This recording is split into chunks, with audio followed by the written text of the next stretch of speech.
Hello hello hello, क्या हाल चाल, क्या हाल चाल, क्या हाल चाल। ऑडियो एंड वीडियो क्लियर है तो प्लीज एक बार थम्स अप कर दीजिए बेटा। हाँ, ऑडियो एंड वीडियो क्लियर है तो प्लीज एक बार थम्स अप कर दीजिए। हेलो हेलो हेलो, क्या हाल चाल, क्या हाल चाल, क्या हाल चाल, क्या हाल है जनाब का। नो वीडियो, आ गया वीडियो। क्या हाल चाल, क्या हाल चाल, क्या हाल चाल। फटाफट कमेंट कर दीजिए।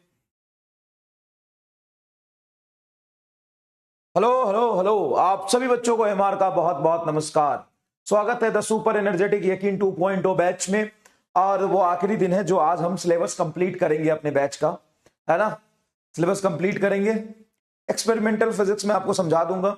एक दो चीजें नई टर्म मुझे लगी, बाकी पुरानी टर्म में सब कुछ आपने पढ़ा हुआ है। एक्सपेरिमेंटल फिजिक्स में जो भी चीजें पढ़नी है उसमें से 90% चीजें आपने पढ़ा हुआ है। मैं थोड़ा समझा दूंगा वो कहां पे पढ़ा है और किस हिसाब से उस पर सवाल आ सकते हैं। दो तीन चीजें मुझे नहीं लगी वो मैं आपको करा दूंगा, कोई दिक्कत नहीं है। दो तीन चीजें नहीं लगी वो मैं आपको करा दूंगा, ठीक है ना।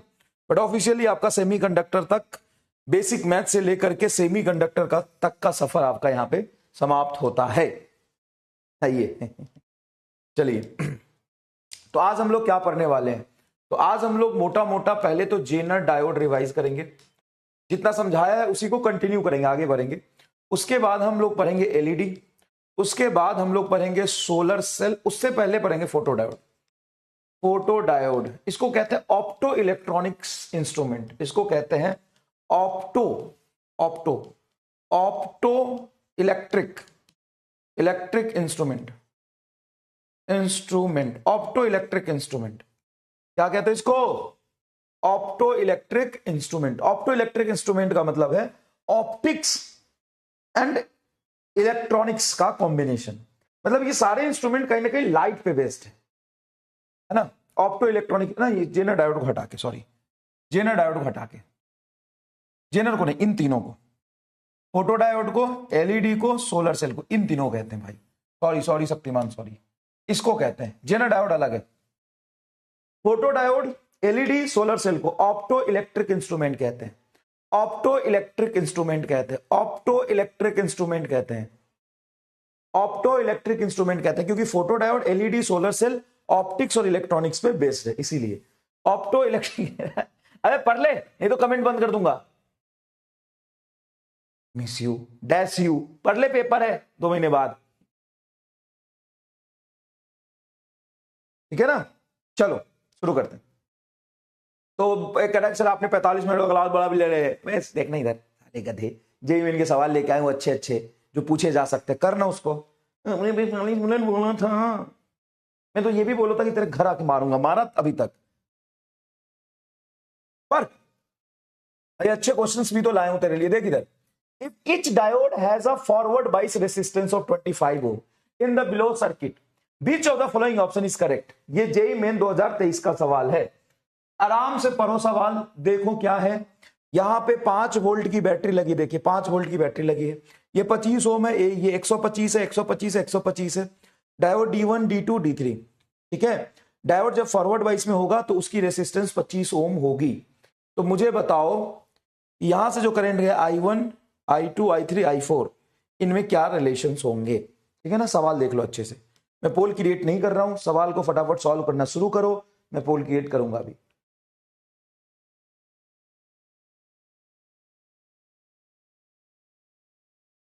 चलिए कम ऑन।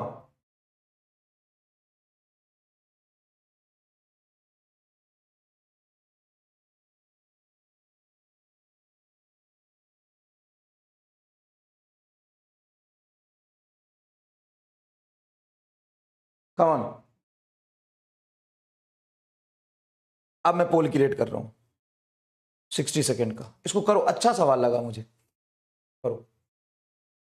सर ऐसे करंट जाएगा, एरो गलत दिया हुआ है, हायर टर्मिनल से ऐसे करंट जाएगा, ऐसे आएगा। तो ये तो फॉरवर्ड वाइस है, सीधा करंट चला जाएगा। ये रिवर्स वाइस है, ये ब्रोकन वायर हो जाएगा। ये फॉरवर्ड वाइस है, इसमें सीधा करंट चला जाएगा। और जब फॉरवर्ड वाइस है डायोड तो उसका रेसिस्टेंस 25 ओम दिया है। तो ये 25 और 125, ये हो जाएगा आपका 150 ओम। तो ये हो जाएगा आपका 150 ओम। ये तो ओपन वायर हो जाएगा, ये हो जाएगा बेटा 150 ओम। 25 और 125, 150 ओम। यहां पे आएगी बैटरी और ये हो जाएगा आपका 25 ओम। यही सर्किट बनेगा क्या? तो I3 का जो करंट है वो कितना हो जाएगा सर? I3 तो जीरो हो जाएगा। क्यों I3 जीरो हो जाएगा? क्योंकि सर उसमें कोई करंट जा नहीं रहा। तो I3 जीरो बटा कुछ भी करोगे तो 1 तो आएगा नहीं।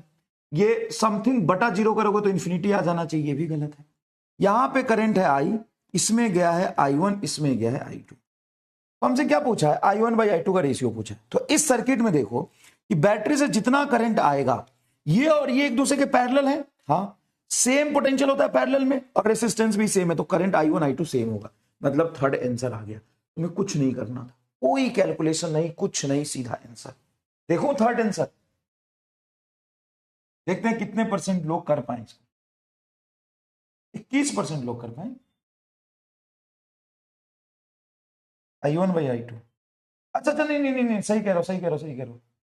ये I नहीं है, मैंने यहां पे गलत लिख लिया। ये I1 है, ये I2 है, ये I3 है, ये I4 है।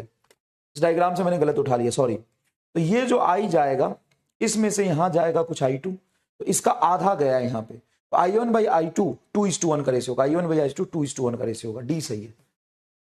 मैंने यहां पे करंट का रिप्रेजेंटेशन गलत लिख दिया बस।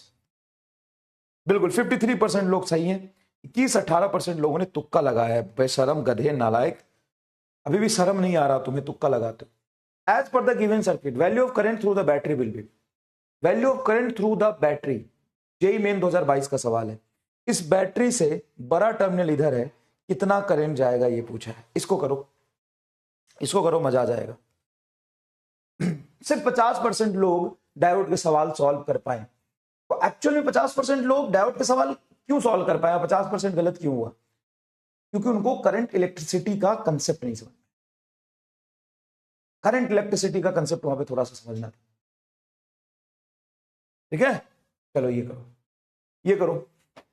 इधर है बड़ा डंडा, इधर है छोटा डंडा, तो करंट ऐसे जाएगा, ऐसे जाएगा करंट, यहां से घूम के यहां पहुंचेगा। फिर करंट जो भी यहां पहुंचा, देखो ना हायर पोटेंशियल इधर, ऐसे जाएगा करंट, यहां से ऐसे जाएगा करंट, यहां से ऐसे जाएगा करंट, ऐसे तो घूम के जाएगा। बड़े डंडा से छोटे डंडा तक करंट पहुंचने के लिए यहां से निकला, इधर हायर पोटेंशियल, इधर लोअर पोटेंशियल। तो लोअर तुमने किसको दिया? एन को, और पिछवाड़े को पी दिया, करंट घुसेगा, ये फॉरवर्ड वाइज। लेकिन लोअर तूने इधर पी को दे दिया, ये रिवर्स वाइज हो जाएगा, ये फॉरवर्ड वाइज हो जाएगा। तो जो सर्किट बनेगा उसको ध्यान से देख। तो ये 10 ओम, ये ब्रोकन वायर, ये 10 ओम, ये 6 ओम, 16 ये हो जाएगा, और ये 16 हो जाएगा। 16 16 बचेगा 8, 8 और 10, करंट जाएगा 10/10 1 एम्पियर का। देख भाई देख, घबराना नहीं है। तू अगर ध्यान से समझेगा तो चीजें कर सकता है तू सॉल्व।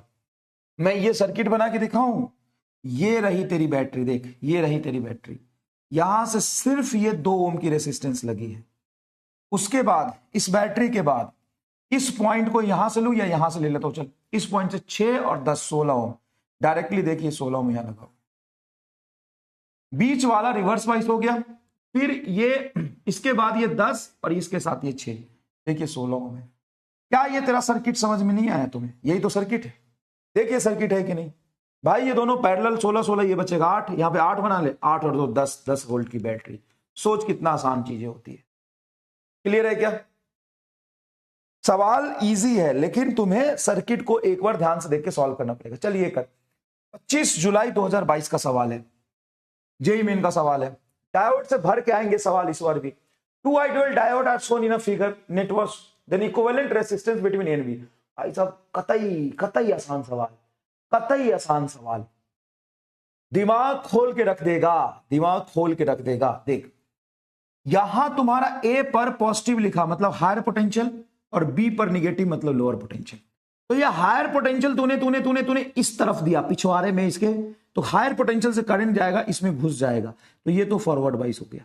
लेकिन जब इधर से करंट जाना चाहेगा तो नहीं जाएगा। वैसे भी पी को तूने लोअर पोटेंशियल यहां दिया है, तो ये रिवर्स वाइस ब्रोकन वायर होगा। सर्किट तेरा कुछ इस तरह का बनेगा, ध्यान से देखना, ध्यान से देखना बेटा। सर्किट तेरा कुछ इस तरह का बनेगा, ऐसे बनेगा सर्किट। देख कितना सुंदर डायग्राम बना है, ये है तेरा सर्किट, बस यही बनेगा, बस हो गया। क्योंकि ये डायोड सिंपल वायर है।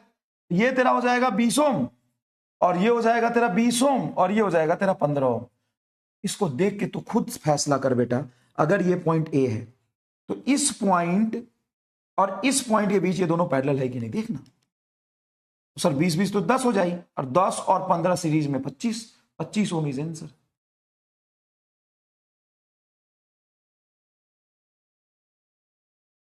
पता मजा आया कि नहीं भाई, ये जेई के सवाल है, और इससे आसान ही आएंगे नीट में, इसकी गारंटी है। इससे आसान ही आएंगे नीट में, इसकी guarantee. The given figure each diode has forward bias resistance 30 ohm and infinite resistance in reverse बाइस। जब मैंने थ्योरी पढ़ाया था तो तू सिर्फ यस लिख के जवाब देना। जब मैंने थ्योरी पढ़ाया था तो बार बार बोला था कि देखो अगर रियल डायोड है तो रियल डायोड का फॉरवर्ड बाइस में कुछ रेसिस्टेंस होगा, लेकिन उस रियल डायोड को रिवर्स बाइस में लगाएंगे तो इनफाइनाइट रेसिस्टेंस। बता था रियल डायोड है तो फॉरवर्ड बाइस में कुछ रेसिस्टेंस होगा, रिवर्स बाइस में उसका रेसिस्टेंस इनफाइनाइट होगा। आइडियल डायोड है तो फॉरवर्ड बाइस में सिंपल वायर हो जाएगा, रिवर्स बाइस में इनफाइनाइट रेसिस्टेंस। मतलब रिवर्स बाइस में दोनों चीज कॉमन है। हाँ कि ना? ये देख जेईई मेन में सवाल पूछा है, 2021 से लेके 23 तक सवाल करा दिए तुम्हें। 24 का खुद कर लेना, या मैं एक पीडीएफ फॉर्मेट में दे दूंगा, कर लेना। जेईई मेन 2024 में जो रिसेंटली आए हैं, जेईई मेन 2024 में जो रिसेंटली आया वो खुद कर लेना। और देख 21 से 23 तक मैंने करा दिया। देख ये D1, ये D2, ये D3, देखो इधर हायर है। हायर में ये करंट अपने आगे से अलाउ नहीं करता, ये रिवर्स बाइस, ये फॉरवर्ड बाइस। 130 ना कितना 30 है, तो 30 ओम और 130, 160 160 160 160 कितना हो जाएगा 80, 80 और 20 100। तो यहां से जो बैटरी से करंट जाएगा 200/100 2 एम्पियर होगा। देखो अच्छे अच्छे सर्किट वे सवाल तुमको कराती है भाई साहब। ले भाई यहां ध्यान से देखियो, यहां पे एक डायोड है ये लगा हुआ है, यहां पे एक डायोड है, यहां पे एक डायोड है। ठीक है, ये तुमको होमवर्क देता हूं, घर में खुद भी इसको करना। देख जेनर डायोड मैंने तुम्हें समझाया था कि वोल्टेज रेगुलेटर की तरह काम करता है, maintain constant voltage and works in reverse bias condition at a Jenner breakdown voltage. देख भाई यहां पे कोई मैंने एक वेरिएबल डीसी सोर्स लगाया, यहां पे एक रेसिस्टेंस लगा दिया, यहां पे एक जेनर डायोड मैंने लगाया। सबसे पहले ये देख के बताओ, ये जेनर डायोड जो मैंने लगाया है सिंपल सर्किट है, ये इनपुट वोल्टेज है, ये कुछ रेसिस्टेंस है और ये जेनर डायोड है। ठीक, मुझे बताओ ये जेनर डायोड रिवर्स बाइस में है कि फॉरवर्ड बाइस में? फटाफट ये जेनर डायोड फॉरवर्ड बाइस में है कि रिवर्स बाइस में? फटाफट देख के बताओ। आज मैं तुम्हारा सिलेबस खत्म करके ऐसा नाचूंगा ना, ऐसा नाचूंगा ना कि तू ऐसा नाचूंगा कि तू देखते रह जाएगा। और क्या,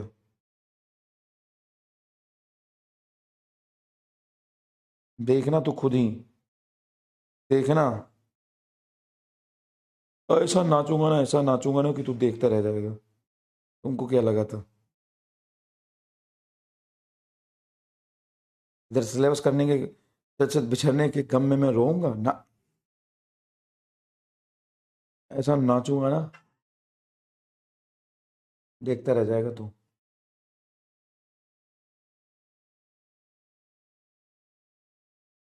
अब तो देख लेना, तू खुद ही देख लेना, तुमको भरोसा ना हो तो।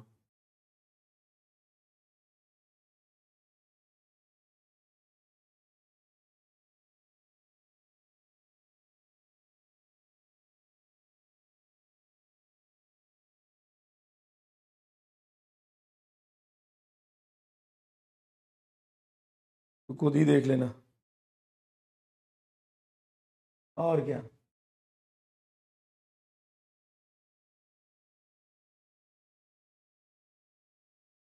एक सॉन्ग पे नाचू अभी तो देखना, जैसे अभी तेरा चैप्टर खत्म करूंगा उसका तुम्हें एक वीडियो मिलेगा, देखना देखना। आज पूरी तैयारी कर ली मैंने। रिवर्स बाइस में, हाँ सर रिवर्स बाइस में तो एक्चुअल में क्या होता है कि ये ना कांस्टेंट वोल्टेज मेंटेन करने के लिए जाना जाता है। कौन? Jenner diode. सर क्यों ऐसे कांस्टेंट वोल्टेज मेंटेन करने के लिए कैसे जाना जाता है? तो जब जेनर डायोड का रिवर्स बाइस में वोल्टेज वर्सेस करंट का ग्राफ बनाते हो तो कुछ ऐसा ग्राफ मिलता है। ये ग्राफ रिप्रेजेंट कर रहा है एक ऐसी वोल्टेज होती है Jenner breakdown voltage. Jenner breakdown voltage, वो एक जेनर ब्रेकडाउन वोल्टेज ऐसा वोल्टेज है, जेनर ब्रेकडाउन वोल्टेज एक ऐसा वोल्टेज है, जेनर ब्रेकडाउन वोल्टेज एक ऐसा वोल्टेज है जिस पर वो कोई सा भी करंट फ्लो करा लेता है, मतलब ये अपनी वोल्टेज कांस्टेंट रखता है। तो क्यों ना हम जिस इंस्ट्रूमेंट को यूज करना चाह रहे हैं, जिसमें एक्सेस वोल्टेज ड्रॉप से हम डर रहे हैं कि इसमें अगर जरूरत से ज्यादा वोल्टेज ड्रॉप हो गया तो ये बर्न हो जाएगा, तो इसको हम इसके साथ पैरेलल जोड़ दें, तो ये अपने जेनरल ब्रेकडाउन वोल्टेज पे काम करेगा, तो इसके वोल्टेज के बराबर इसका आउटपुट वोल्टेज हो जाएगा। तो जितना मुझे आउटपुट वोल्टेज रखना होगा उतने ही वोल्टेज के ब्रेकडाउन वोल्टेज के बराबर हम जेनर डायोड लगा देंगे, तो ये मेरा काम करेगा। अब सबसे पहला इसका लिमिटेशंस है, केस वन जरा समझना, केस वन जरा समझना कि इनपुट वोल्टेज हमने कम रखी है जेनर ब्रेकडाउन वोल्टेज से। देखो ना, ये इनपुट वोल्टेज एग्जांपल के लिए मैं कहता हूं कि मैंने 10 ही वोल्ट रखा और जेनर ब्रेकडाउन वोल्टेज 15 वोल्ट है, तो अब क्या होगा सोच के बताओ। सर ब्रेकडाउन वोल्टेज 15 वोल्ट है, इसका मतलब 15 वोल्ट पे जाके ब्रेकडाउन करेगा, मतलब 15 वोल्टेज पे जाके इसकी वोल्टेज कांस्टेंट हो जाएगी और उस पर कोई सा भी करंट फ्लो करेगा। लेकिन अगर इनपुट ही मैंने 10 वोल्ट दिया है तो इसके क्रॉस अप्लाइड वोल्टेज 10 से भी कम जाएगा। सर क्यों? क्योंकि देखो ये और ये पैरेलल में है, तो इसकी वोल्टेज तो 10 10 10 ही रहेगी, 5 5 5 ही रहेगी, पैरेलल में वोल्टेज ऐड नहीं होता।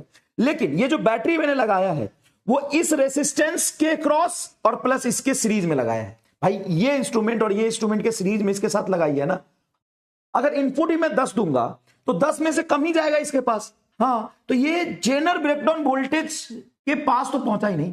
अभी मैं इस डायोड के क्रॉस, अभी मैं इस डायोड के क्रॉस जो वोल्टेज लगाया वो इसके जेनर ब्रेकडाउन वोल्टेज से भी कम है। अगर ये जेनर ब्रेकडाउन वोल्टेज से भी कम है तो क्या ये डायोड वर्क करेगा कि नहीं करेगा? डायोड वर्क करेगा कि नहीं करेगा?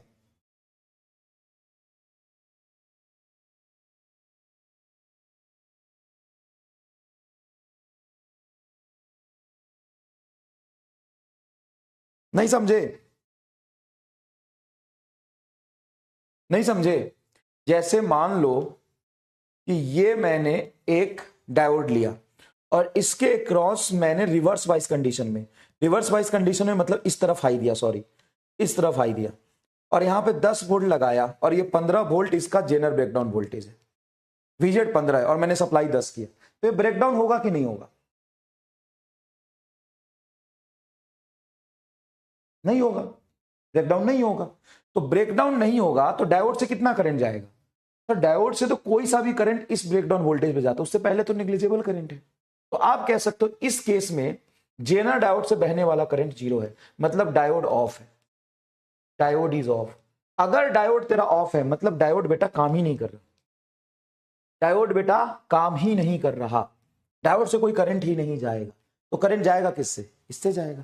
तो यहां से जो भी करंट आ रहा होगा क्या सीधा लोड रेसिस्टेंस से चला जाएगा? हाँ, कितना करंट जा रहा होगा लोड रेसिस्टेंस से बताओ? टोटल वोल्टेज इनपुट वोल्टेज बटा total resistance R plus R L.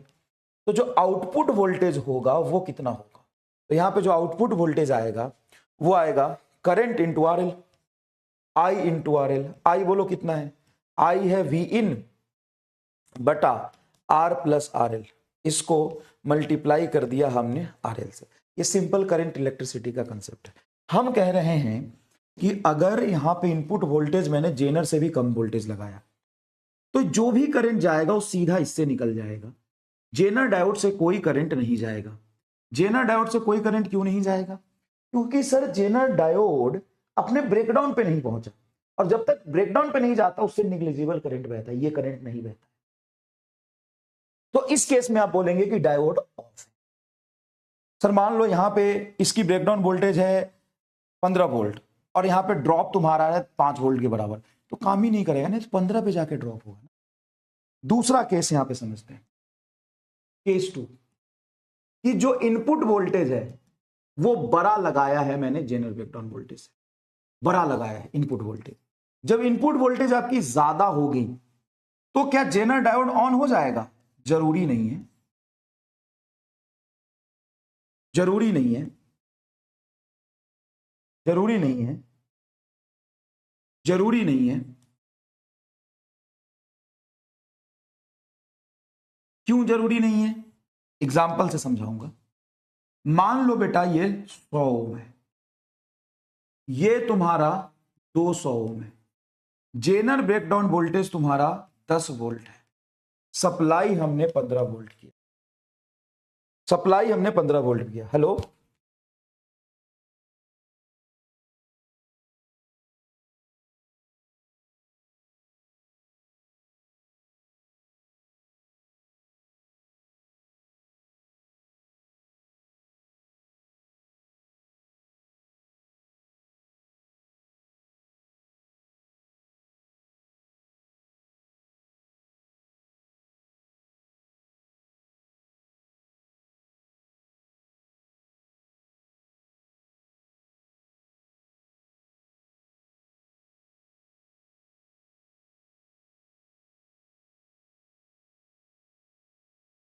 चलिए बताइए, अगर मैं इनपुट वोल्टेज को ज्यादा रख रहा हूं, देखो ज्यादा ही है, जेनर ब्रेकडाउन वोल्टेज है 10 वोल्ट, ये है 100 ओम, ये है 200 ओम और ये है 15 वोल्ट।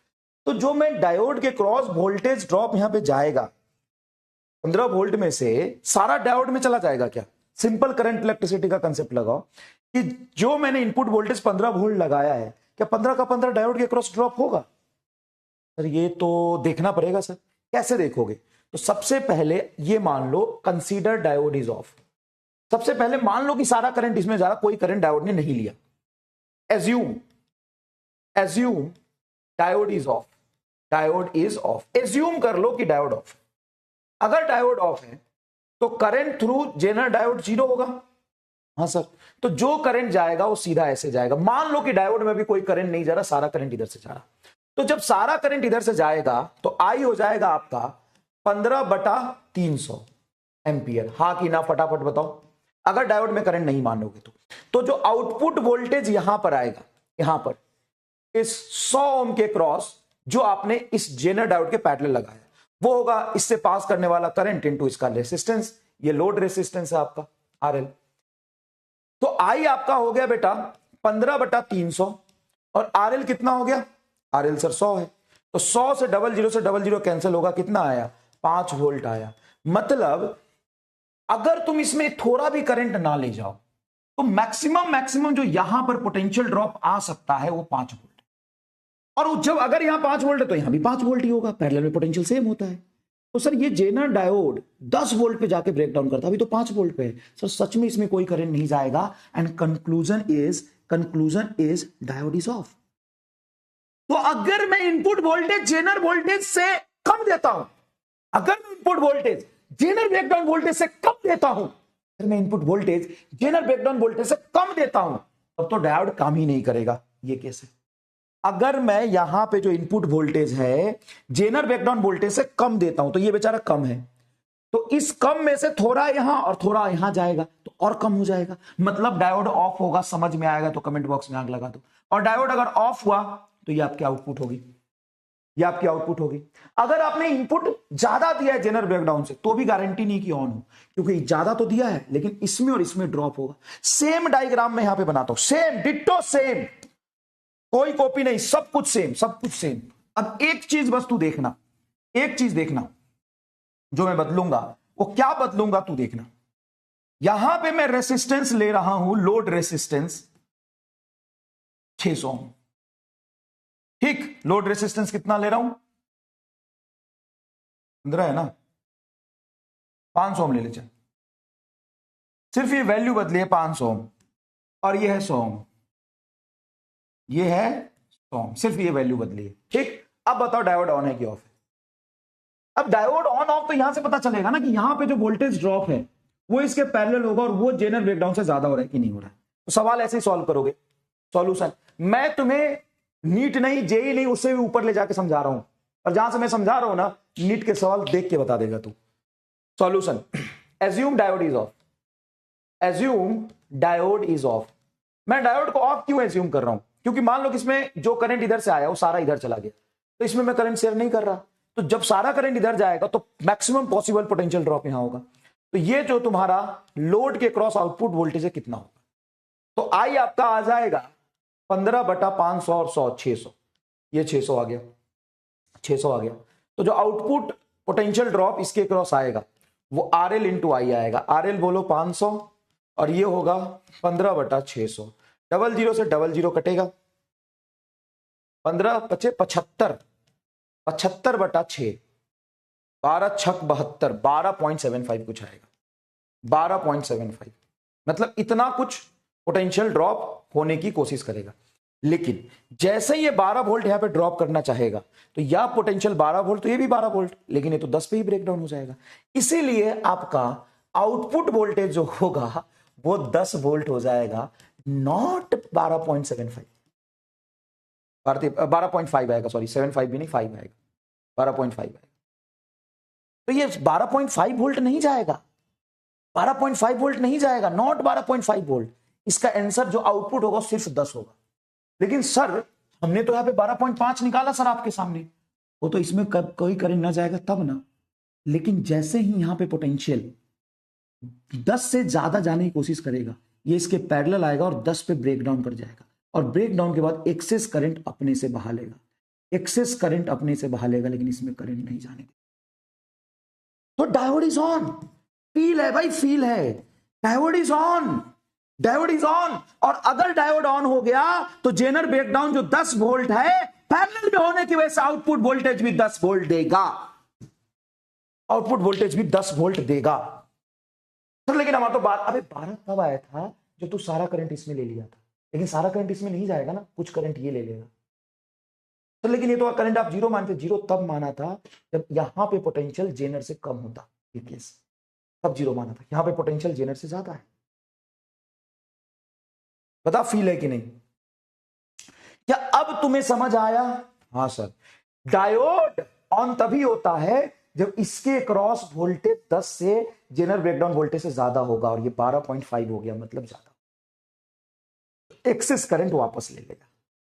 बता फील है कि नहीं? अब सुन, यहां पर find current in a Zener diode. अब तुमसे सवाल क्या पूछेगा, सुन, सवाल नीट का आया हुआ है ये, find current through Zener diode, Zener diode से कितना करंट फ्लो बैक करेगा ये बताओ। अब तुम्हें एक चीज बताता हूं, तुम्हें पता है इनपुट वोल्टेज भी पता है, ये रेसिस्टेंस भी पता है, जेनर का जेनर वोल्टेज भी पता है, इसका रेसिस्टेंस भी पता है, करंट भी पता है, सब कुछ पता है। एक ही चीज इस पूरे एनालिसिस में मिसिंग है, जेनर डायोड की रेसिस्टेंस, और वो कोई नहीं बता सकता। ये बात महसूस करो, अगर महसूस आ जाए तो दिल बना देना कि सर बात तो सही है, कि हमने क्या बात नहीं करी। हमने इनपुट वोल्टेज की बात करी, इसके रेसिस्टेंस की भी बात करी, यहां पे जो लगा होता है, ये क्यों लगा होता है? सर्किट को सेफ रखने के लिए। सर ये जेनर की ब्रेकडाउन वोल्टेज की भी बात करी, लोड रेसिस्टेंस की भी बात करी, लोड में जो आउटपुट वोल्टेज आएगा उसकी भी बात करी, यहां से जो करंट फ्लो करेगा वो भी हम निकाल लेंगे।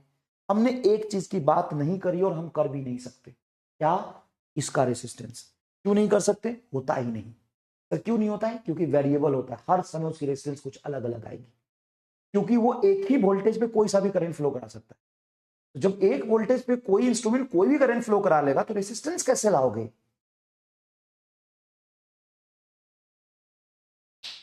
मजा आ गया। तो जब रेजिस्टेंस ही नहीं है तो सर करंट कैसे बताएं?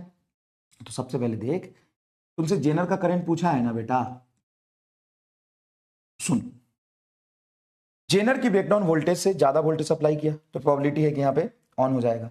मान ले अगर ऑन है तो ये 15 वोल्ट, तो ये भी 15 वोल्ट। हाँ सर ये 15 वोल्ट, अगर ये 15 वोल्ट है तो रीजन बता क्यों?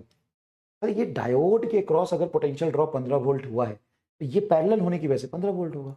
वोल्टेज पता, रेसिस्टेंस पता, तो इसका करंट पता चल जाएगा, लोड का पता कितना होगा। तो वोल्टेज आप 15 कह रहे हो और रेसिस्टेंस 500 है, तो इतना एम्पियर होगा।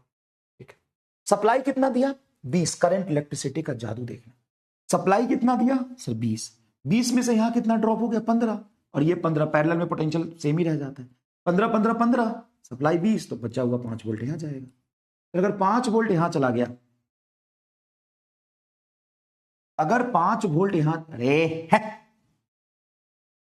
अगर 5 वोल्ट यहां चला गया तो ये करंट हम निकाल सकते हैं, बताओ कितना होगा? तो सर यहां से जो करंट आया है ये हो जाएगा 5/100। तो 5/100 जो करंट आया उसमें से इधर कुछ लोड में चला गया और इधर कुछ जेनर में चला गया। तो जेनर में जो करंट जाएगा, टोटल करंट में से लोड का करंट घटा दो। टोटल करंट है 5/100 और लोड का करंट है 15/500। तो एलसीएम हम 500 ले लेते हैं।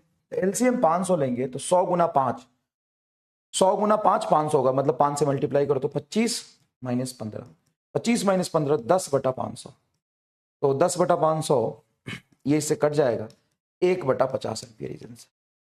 तुमसे जेनर का करंट ही 99% पूछेंगे, और जेनर का करंट आप डायरेक्ट नहीं निकाल सकते। आप क्या करेंगे, पहले इसका करंट निकाल लो। तो कैसे निकालेंगे, ये वोल्टेज बराबर ये वोल्टेज, हाँ सर वोल्टेज बराबर, वोल्टेज पता चल गया, रेसिस्टेंस पता चल गया, तो इसका करंट पता चल जाएगा। यहाँ पे 15 वोल्ट ड्रॉप हुआ, सप्लाई 20 का था, 15 यहाँ गया तो 5 यहाँ जाएगा।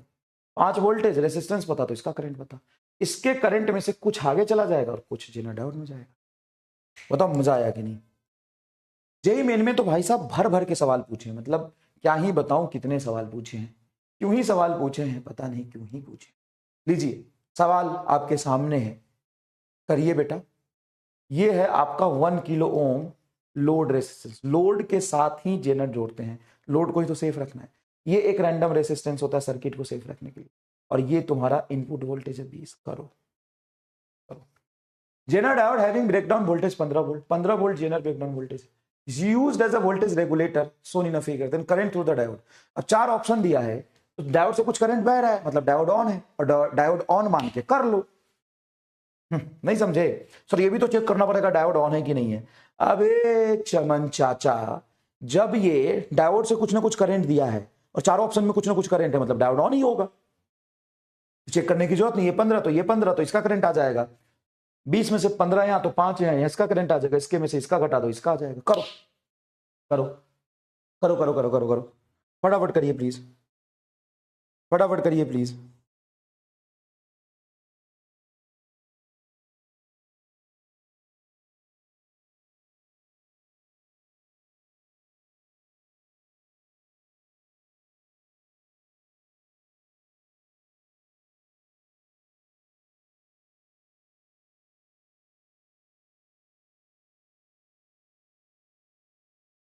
फटाफट करिए प्लीज।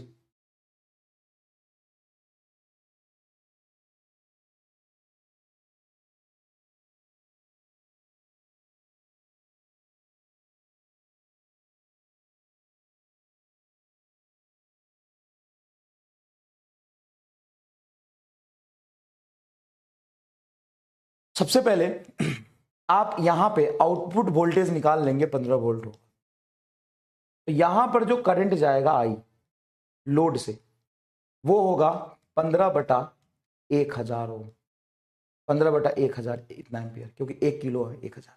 यहां पे आएगा 5, तो यहां पर जो मेन करंट होगा वो होगा 5/250। तो जो जेनर डायोड से करंट जाएगा 5/250 में से 15/1000 को घटा दो, तो 1000 एलसीएम ले लो, 250 गुना 4 मतलब ये आएगा 20 माइनस 15, 5/1000 मतलब 5 milli ampere, 5 milli ampere. First answer आ रहा। क्या जेनर डायोड पे आपकी पीएचडी हो गई? हाँ या ना में बता दीजिए, क्या जेनर डायोड पे आपकी पीएचडी हो गई? क्या जेनर 71% लोगों से ज्यादा लोगों ने सही किया है, ठीक है। ये करो, ये करो, what is the value of output voltage in the circuit shown in the figure. ये है तुम्हारा आउटपुट वोल्टेज पूछा है, मतलब आउटपुट इसके क्रॉस ले रहा है, मतलब ए पॉइंट हो गया एक और दूसरा पॉइंट ये हो गया, तो इसके क्रॉस आउटपुट वोल्टेज लेने को बोला है, ठीक है। और ये 6 वोल्ट है, 2 ओम है, 20 ओम है, बताओ तो क्या होगा। देखो डायोड ऑन है कि नहीं है देखना एक बार। तो अगर मैं इसको ना लूं तो 6 2 8, 20/8 गुना 6, ऑब्वियस सी बात है ये 6 वोल्ट से ज्यादा ही आएगा, 12 वोल्ट के आसपास आएगा, मतलब डायोड ऑन हो जाएगा। और अगर डायोड ऑन हो गया तो ये और ये पैरेलल में, तो 6 वोल्ट ही आंसर होगा, पहला आंसर आएगा। दिखाओ तो, बताओ। क्लियर ये बात समझ में आई? क्लियर ये बात समझ में आई? क्लियर ये बात समझ में आई? चलिए अब नेक्स्ट समझते हैं फोटो डायोड। फोटो डायोड क्या होता है? तुमने ये पढ़ा है photo electric effect. Photo electric effect में क्या होता है सर? फोटो इलेक्ट्रिक इफेक्ट में जब भी किसी मेटल पर इलेक्ट्रोमैग्नेटिक रेडिएशन फॉल करता है तो यहां से इलेक्ट्रॉन इजेक्ट। लेकिन इसको ना बैंड डायग्राम से मैं देखना चाहता हूं कि सर जब यहां से इलेक्ट्रॉन निकला है, क्या निकला है? इलेक्ट्रॉन निकला है, तो इलेक्ट्रॉन के बाहर निकलने से होल नहीं बनता क्या फोटो इलेक्ट्रिक इफेक्ट में? बाहर निकलने से होल नहीं बनता क्या फोटो इलेक्ट्रिक इफेक्ट? तो मेटल के केस में जब बेटा तुम देखोगे तो इसका कंडक्शन बैंड भी पूरा फिल्डेड होता है और वैलेंस बैंड भी पूरा फिल्डेड होता है।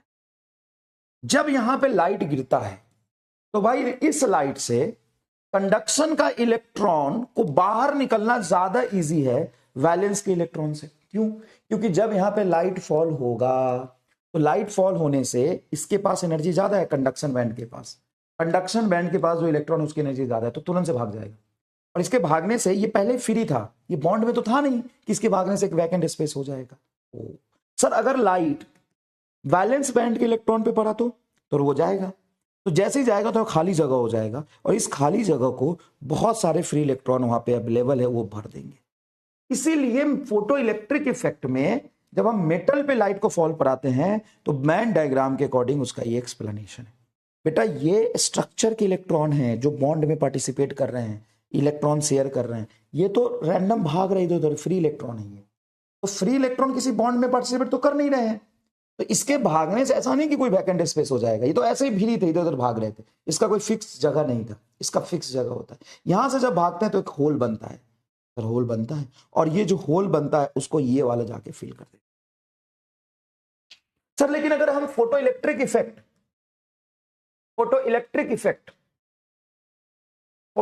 इफेक्ट सेमीकंडक्टर में कराए तो सेमीकंडक्टर की अगर मैं बात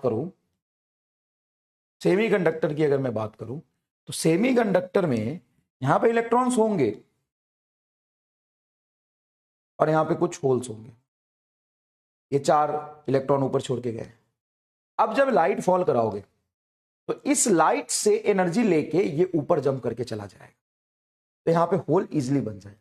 तो लाइट देने से भी यहां पे होल बन सकता है। अच्छा, लाइट की वजह से जो इलेक्ट्रॉन होल पेयर क्रिएट होगा, लाइट की वजह से LIGHT, लाइट की वजह से जो इलेक्ट्रॉन होल पेयर क्रिएट होगा, लाइट के फॉल करने से जो इलेक्ट्रॉन होल पेयर क्रिएटेड, वो माइनॉरिटी चार्ज कैरियर होता है कि मेजॉरिटी होता है? These are the minority charge carrier, these are minority charge carrier. क्यों? क्योंकि पेयर में हमेशा माइनॉरिटी चार्ज कैरियर ही क्रिएट होते हैं। सिर्फ इलेक्ट्रॉन क्रिएट कब होता है? जब डोपिंग करते हैं, तो मेजॉरिटी चार्ज कैरियर होता है। यहां पे जब फटाफट में लाइट फॉल कराऊंगा तो लाइट के फॉल करने से ये इलेक्ट्रॉन अपनी जगह छोड़ कर ऊपर जंप करेगा, तो ये जितने इलेक्ट्रॉन क्रिएट होंगे उतने होल क्रिएट होंगे, और ये जो पेयर में क्रिएट होते हैं ना, वो आपके इंट्रिंसिक सेमीकंडक्टर में क्रिएट होंगे। तुम डोपिंग करोगे, मान लो डोपिंग तुमने करके इलेक्ट्रॉन रखा है, लेकिन लाइट फॉल करने से जो इलेक्ट्रॉन ऊपर जंप करके जाएगा वहां पे वो माइनॉरिटी चार्ज कैरियर कहलाएगा। ठीक है, अब जितनी ज्यादा लाइट की इंटेंसिटी होगी, क्या माइनॉरिटी चार्ज कैरियर उतना ही ज्यादा होगा? Minority charge carrier minority charge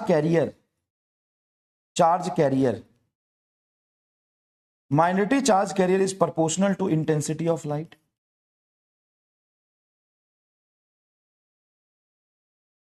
हाँ कि ना? इंटेंसिटी ऑफ लाइट का मतलब हो गया जितनी ज्यादा इंटेंसिटी उतनी ज्यादा नंबर ऑफ फोटोन, और जितनी ज्यादा नंबर ऑफ फोटोन उतने ज्यादा इलेक्ट्रॉन यहां से जंप करके ऊपर जाएंगे। ऐसा सही है। अब मैं ना इसको एक्सपेरिमेंटली काउंट करना चाहता हूं कि इस माइनॉरिटी चार्ज कैरियर में कितने इलेक्ट्रॉन होल पैदा हुए, इसको देख के, इसको मेजर करके इंटेंसिटी का पता लगाना चाहता हूं। तो मेजॉरिटी होल क्रिएट होगा डैश। अरे नशे में है क्या? यहां पे लाइट से इलेक्ट्रॉन होल पेयर क्रिएट किया, और पेयर में हमेशा माइनॉरिटी क्रिएट होते हैं, मेजॉरिटी डोपिंग से होते हैं। जब आप पेंटावैलेंट मिलाएंगे तो सिर्फ इलेक्ट्रॉन आएगा, ट्राईवैलेंट मिलाएंगे तो सिर्फ होल आएगा। ठीक है, अब मैंने इसको मैं मेजर करना चाहता हूं, तो मेजर कैसे करोगे? तो हमने क्या करते हैं, पीएन जंक्शन डायोड लेते हैं, ये पीएन जंक्शन डायोड लेते हैं, और इस पीएन जंक्शन डायोड को हम जोड़ देते हैं रिवर्स वाइस में। सर फॉरवर्ड वाइस में क्यों नहीं? फॉरवर्ड वाइस में तो डिफ्यूजन करंट फ्लो करने लगेगा, और डिफ्यूजन करंट जो होता है ना, वो मेजॉरिटी चार्ज कैरियर की वजह से होता है ना, तो उसका कोई मतलब नहीं है। तो हम यहां पे इसको रिवर्स वाइस कंडीशन में जोड़ देते हैं। अब रिवर्स वाइस कंडीशन में क्या अंदर में इलेक्ट्रिक फील्ड दोनों ऐड हो जाएंगे?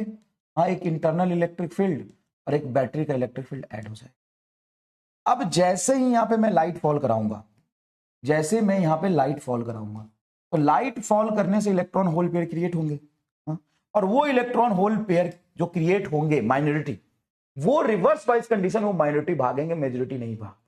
तो यहां पे जो तुम्हारा डिफ्यूजन करंट होता है, कौन सा करंट बेटा, रिवर्स बाइस में डिफ्यूजन करंट 0 हो जाएगा। और यहां पे रिवर्स बाइस कंडीशन में ड्रिफ्ट करंट फ्लो करेगा, और वो ड्रिफ्ट करंट से माइनॉरिटी की वजह से फ्लो करता है, ड्यू टू माइनॉरिटी। और माइनॉरिटी चार्ज कैरियर किसकी वजह से आया है, due to light, due to light. तो लाइट की इंटेंसिटी पता चल जाएगी, क्या पता चल जाएगी, लाइट की इंटेंसिटी पता चल जाएगी। लो भैया हो गया खत्म। फोटो, इसको कहते हैं फोटो इलेक्ट्रिक सर्किट। आवे यार, फोटो इलेक्ट्रिक सर्किट नहीं, फोटो डायोड, इसको कहते हैं फोटो डायोड। ले भैया समझा दिया पूरा फोटो डायोड। धीरे धीरे जो भी बात बताऊंगा अब उससे लिंक हो जाएगा। फोटो डायोड क्या होता है, फोटो डायोड देख अभी क्या होता है फोटो डायोड। फोटो डायोड एक इंस्ट्रूमेंट है, फोटो डायोड एक इंस्ट्रूमेंट है जो लाइट के इंटेंसिटी को डिटेक्ट करता है, यूज टू डिटेक्ट सिग्नल, मतलब intensity of light, intensity of light, light की इंटेंसिटी को ही मेजर करता है बस। रिवर्स बाइस कंडीशन में इसको जोड़ते हैं।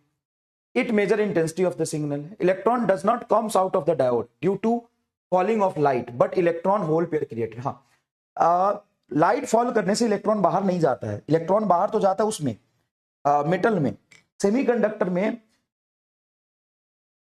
Electron does not come out of the diode due to falling of light, but electron hole pair created, है ना। लो डोप सेमीकंडक्टर यूज करते हैं इसमें, क्योंकि जितना ज्यादा डोपिंग करेंगे मेजॉरिटी चार्ज करियर ज्यादा होगा, और मेजॉरिटी चार्ज करियर को तो हमें मेजर ही नहीं करना ना, हमें किसको मेजर करना है, माइनॉरिटी को। तो सर हम पीएन जंक्शन डायोड क्यों लेते हैं, सिर्फ सेमीकंडक्टर क्रिस्टल क्यों नहीं लिया, क्योंकि पीएन जंक्शन डायोड में एक बैरियर होता है। ये मान लीजिए पी है, ये एन है, एन की तरफ बहुत ज्यादा पॉजिटिव आयंस होंगे और पी की तरफ निगेटिव आयंस होंगे, तो इसके वजह से एक इलेक्ट्रिक फील्ड पहले से बना होगा। और जब रिवर्स बाइस के केस में एक बैटरी जोड़ोगे तो एक बैटरी का इलेक्ट्रिक फील्ड और आ जाएगा। अब अगर आप लाइट फॉल कराते हो तो यहां पे इलेक्ट्रॉन और होल का पेयर क्रिएट होगा, ये इलेक्ट्रिक फील्ड दोनों मिलकर इलेक्ट्रॉन को पीछे में धक्का मारेगा, होल को आगे धक्का मारेगा, ये इलेक्ट्रॉन ऐसे मूव करके जाएगा। यहां से एमीटर लगा देते हैं, तो जो ड्रिफ्ट करंट आएगा वो हम मेजर कर लेंगे। सर अगर हम फॉरवर्ड वाइस में जोड़ देंगे तो क्या होगा, फॉरवर्ड वाइस में जोड़ दोगे तो डिफ्यूजन करंट बहेगा जो मेजॉरिटी चार्ज कैरियर की वजह से। लाइट से जो इलेक्ट्रॉन होल पेयर निकलेगा उसको हम काउंट ही नहीं कर पाएंगे, क्योंकि सिग्निफिकेंटली चेंज हम देख ही नहीं पाएंगे। मान लो कि भाई डिफ्यूजन करंट तो मिली एम्पियर में होता है और भाई ये माइक्रो एम्पियर में आएगा, तो ये इतना चेंज होगा ना कि फॉरवर्ड बाइस में हम उसको अब्सॉर्ब नहीं कर पाएंगे। इसका ग्राफ कुछ इस तरीके का बनता है, देखिएगा ध्यान से। रिवर्स बाइस केस में ऐसा ही ग्राफ बनता है। हाँ, जितनी ज्यादा करंट उतनी ज्यादा इंटेंसिटी। बोलो बताओ, समझ में आया। तो इसमें 4 बातें आपको याद रखनी है। क्या ये मेजर क्या करता है, intensity of light, reverse bias में जोड़ते हैं, और ये लो डोप सेमीकंडक्टर होता है, इसमें ड्रिफ्ट करंट बहता है, ड्रिफ्ट करंट माइनॉरिटी से बहता है, और माइनॉरिटी उतनी ज्यादा होगी जितनी ज्यादा लाइट फॉल करके इलेक्ट्रॉन होल पेयर क्रिएट होगा। इसको हम फॉरवर्ड बाइस में क्यों नहीं जोड़ते हैं, क्योंकि फॉरवर्ड बाइस में मिली एम्पियर में करंट होगा, और यहां से जो माइनॉरिटी आएगा वो माइनॉरिटी से माइक्रो एम्पियर में करंट होता है। तो इस करंट और इस करंट में जो वैल्यू होगा माइक्रो एम्पियर के ऑर्डर में होगा। अब हम मिली एम्पियर के साथ इसको मिला देंगे तो उसका चेंज हम देख ही नहीं पाएंगे। समझ आया, बस ये फोटो डायोड है, खत्म, फोटो डायोड हो गया भैया। Next is LED. एलईडी क्या होता है समझिए, एलईडी होता है light emitting diode. LED is nothing but light emitting diode, जो आप दिवाली में अपने घर में सजाते हो। ये उल्टा काम करता है, ये वर्क्स ऑन द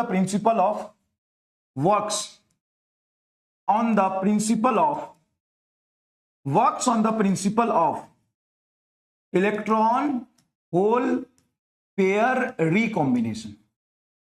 जैसे वहां पे लाइट फॉल किया था तो लाइट की एनर्जी से इलेक्ट्रॉन होल पेयर बना था। यहां पे क्या होता है, यहां पे क्या होता है कि मान लीजिए कि ये आपका पी टाइप सेमीकंडक्टर, ये एन टाइप सेमीकंडक्टर है। यहां पे अपन ये लगाते हैं इसको, इधर बहुत सारे आपके क्या है, इलेक्ट्रॉन्स हैं, इधर बहुत सारे आपके सॉरी पॉजिटिव आयंस है, पॉजिटिव आयंस है, और इधर बहुत सारे निगेटिव आयंस है, ठीक है, निगेटिव आयंस। जब तुम इसको फॉरवर्ड बाइस में जोड़ते हो तो फॉरवर्ड बाइस में क्या होता है कि इसके जो फ्री होल्स होते हैं उसको मौका मिल जाता है इधर के फ्री इलेक्ट्रॉन से मिलने का। तो ये होल जाके फ्री इलेक्ट्रॉन से या इलेक्ट्रॉन जाके फ्री होल से जब मिलते हैं तो ऑब्वियस सी बात है, इलेक्ट्रॉन की एनर्जी जब फ्री था तो ज्यादा था, जब होल से रिकंबाइन हो गया तो कुछ एनर्जी कम हो जाएगी, बची हुई एनर्जी इसके फोटॉन्स के फॉर्म में बाहर निकल जाती है। तो ऐसे कैसे बाहर निकल जाती है भाई? जब एनर्जी दिया था तो पैदा लिया था, और जब ये खत्म होगा तो एनर्जी रिलीज करेगा। Vice and versa is always true, nature love symmetry. Energy देने से पैदा किया तो जब खत्म होगा तो एनर्जी रिलीज होगा, जब ये दोनों मिलेंगे तो एनर्जी रिलीज होगा, हाँ कि ना? अरे एनर्जी से पैदा लिया था तो जब खत्म होगा तो एनर्जी तो रिलीज होगा ही ना। पहले देख, ये इलेक्ट्रॉन फ्री है, हाँ सर इलेक्ट्रॉन फ्री है। अब ये फ्री इलेक्ट्रॉन की एनर्जी ज्यादा होती है, हाँ होती है। अब ये फ्री इलेक्ट्रॉन जाके होल से समा जाएगा, बॉन्डेड इलेक्ट्रॉन बन जाएगा, तो फ्री और बॉन्डेड में जो एनर्जी का डिफरेंस है उतनी एनर्जी की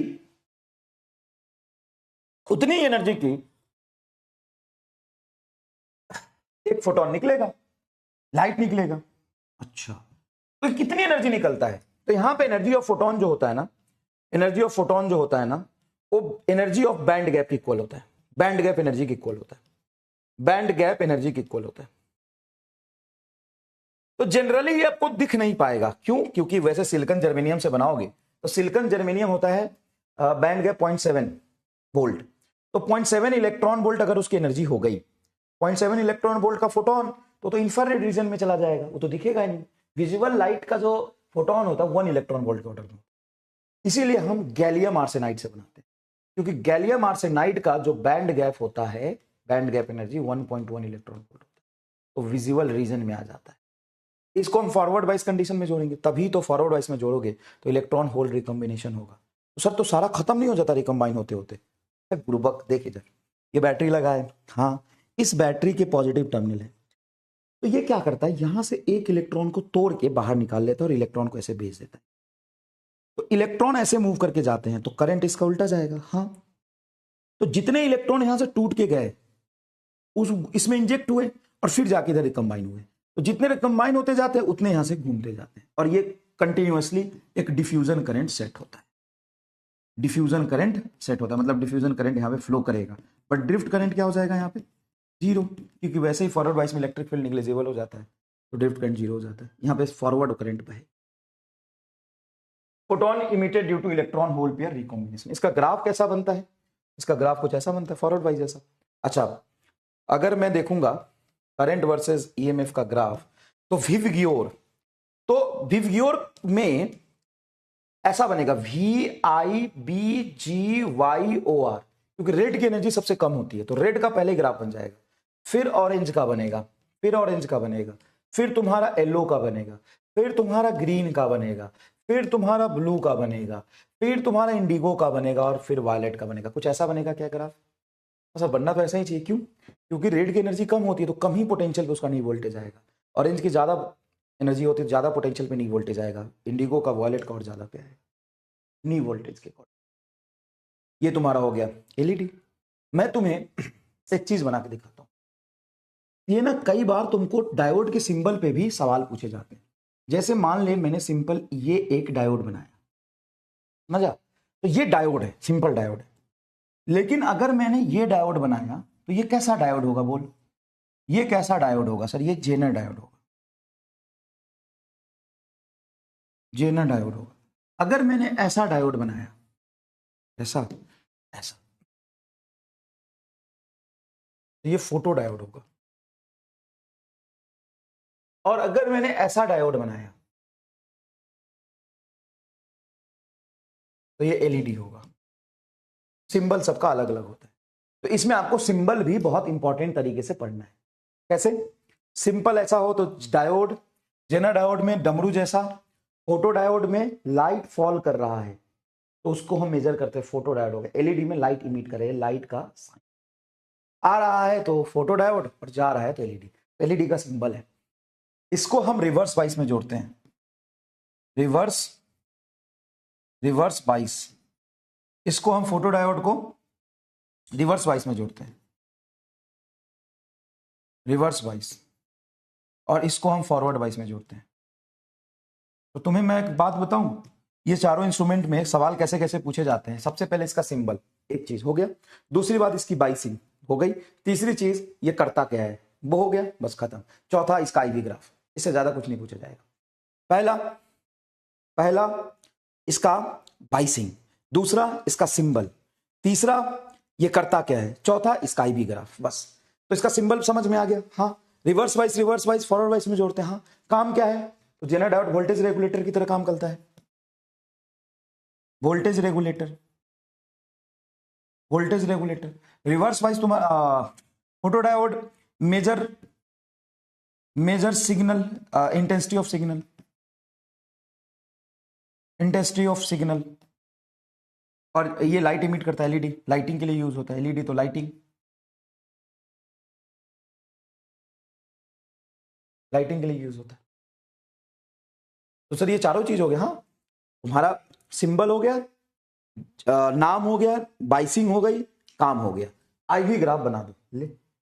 सबका एक जादुई तरीके से आईवी ग्राफ बना दो। और अगर तूने ये बना लिया भाई साहब, तो तुम्हें जितने भी इंस्ट्रूमेंट है सब याद हो गया। मतलब पिछले 2 क्लास का समरी ही यही है। मतलब ये एक मतलब जादुई ग्राफ है। तो कैसे जादुई ग्राफ है, देखना भी मजा आ जाएगा। ये आई, ये वी, कैसे ग्राफ बना रहा हूं उसको देखियो।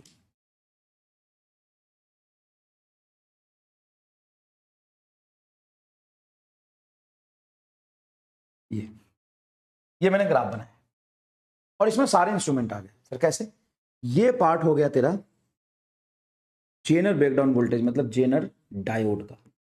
यहां पे ही तो वर्किंग एरिया है जेनर डायोड का।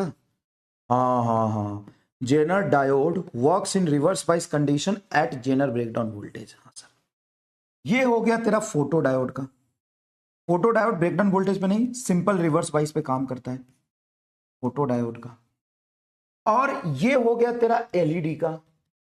तो सर एक बचा है, वो इसमें लगा दूं? हाँ, ये हो गया तेरा सोलर सेल का।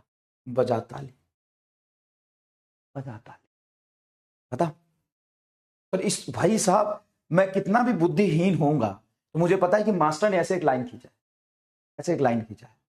तो ऑब्वियस सी बात है, उसने बोल दिया फॉरवर्ड वाइस में एलईडी, तो यहां एलईडी, ये 2 रिवर्स वाइस में फोटो डायोड और जेनर डायोड, और ये सोलर सेल। बोल, खत्म ही हो गया। एलईडी है, फॉरवर्ड वाइस में काम करता है, ये रिवर्स वाइस में काम करता है, ये रिवर्स वाइस में एट जेनर ब्रेकडाउन वोल्टेज पे काम करता है। और ये नो बाइसिंग पे काम करता है। ये सोलर सेल है, इसमें बाइसिंग बैटरी लगाते नहीं है। इससे लाइट से हम बैटरी बनाते हैं, बैटरी चार्ज करते हैं, लगाने की जरूरत नहीं पड़ती इसमें, इसलिए नो बाइसिंग लिखा है। बोलो बोलो,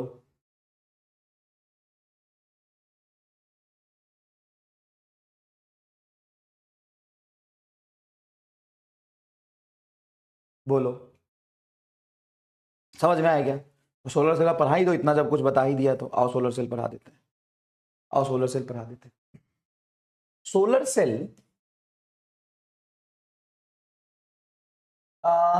is a instrument which convert light energy into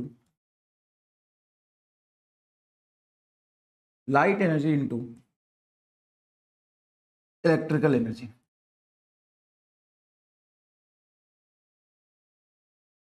मतलब वर्किंग प्रिंसिपल इसका photo electric effect.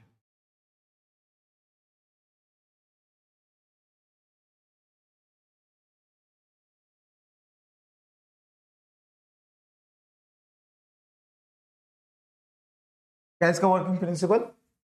Photo electric effect. समझ गया सर, इसका वर्किंग प्रिंसिपल हमारा क्या, फोटो इलेक्ट्रिक है ना। मतलब ये सेम एज फोटो डायोड होता है, सेम एज फोटो डायोड। तो कैसे फोटो डायोड, कैसे? तो इसमें क्या होता है कि ये हमने मान लो एक लिया तुम्हारा डायोड, ये लिया हमने डायोड, और इस डायोड पे लाइट फॉल कराते हैं। तो लाइट फॉल करने से इलेक्ट्रॉन होल पेयर क्रिएट होगा, इलेक्ट्रॉन होल पेयर क्रिएट होगा।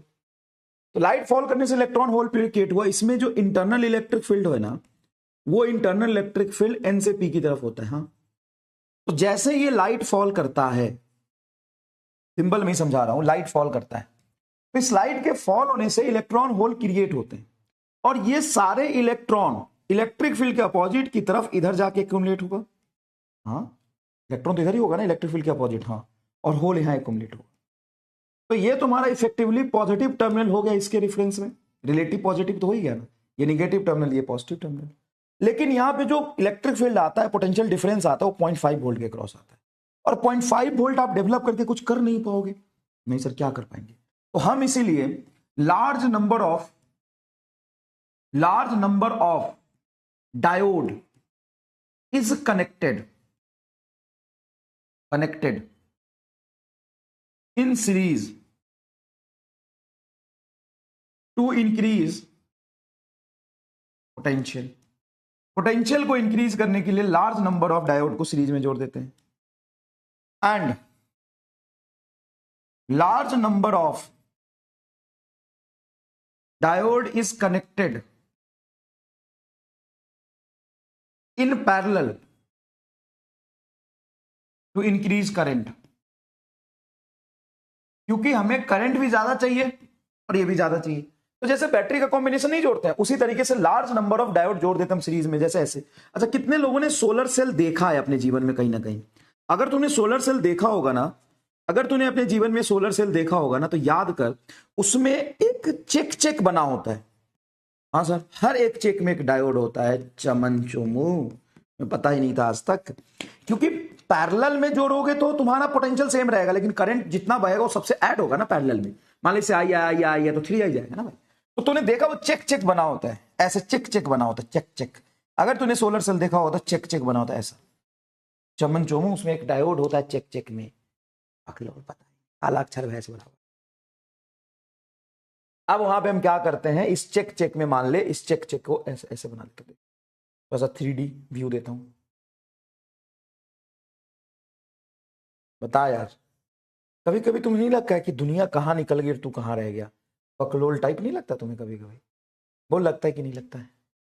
तो मान ले यहाँ पे पॉजिटिव टर्मिनल हो गया, यहाँ पे निगेटिव टर्मिनल, ये चेक कभी कभी नहीं लगता है? जितना तुम देखते हो उतना तुमको पता ही नहीं रहता कुछ। देखो, अब ऐसा है कि मान ले यहीं पे तुम्हें समझाता हूं, मान ले इधर बहुत सारे इलेक्ट्रॉन इकट्ठा हो गया, इधर बहुत सारा एक्सेस होल इकट्ठा हो गया, ठीक है, और तूने इस दोनों टर्मिनल को जोड़ दिया, तो क्या होगा? क्या पागलपंती है? तो फायदा क्या होगा? नहीं होगा फायदा, तो बता ना क्या होगा। सर, तो वही बात हो गई कि बैटरी के पॉजिटिव और नेगेटिव टर्मिनल को तार से जोड़ देते, एकदम स्पार्क करता है, हीट हो जाता है, बहुत ज्यादा करंट बहेगा बिना रेसिस्टेंस का।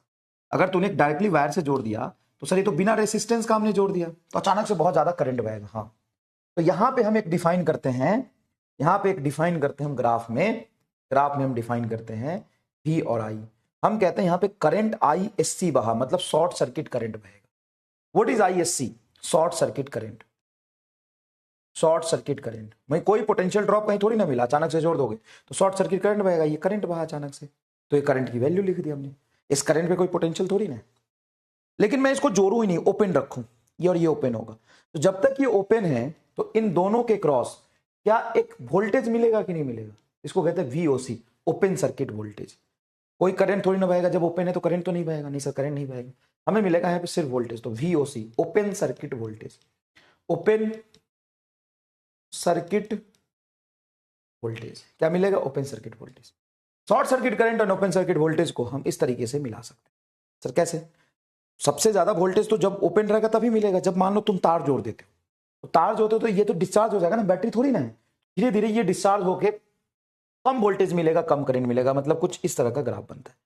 अब इसके ग्राफ में मिड वाला पार्ट तुम्हें पढ़ने की जरूरत नहीं। देखो यहाँ पे वोल्टेज थोड़ा कम हो गई, करंट भी कम हो गई, तो सबसे ज्यादा करंट मिलेगा जब सिंपल वायर से जोड़ दोगे बिना रेसिस्टेंस का।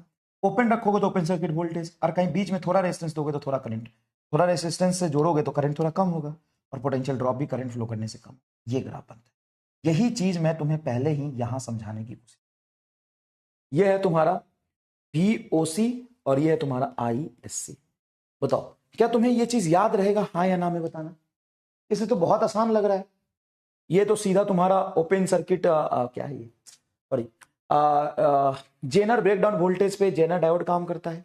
यहाँ पे हमारा फोटो डायोड काम करता है, यहाँ पे हमारा सोलर सेल काम करता है, यहाँ पे हमारा एलईडी काम करता है। बोलो हाँ कि ना, बोलो हाँ कि ना,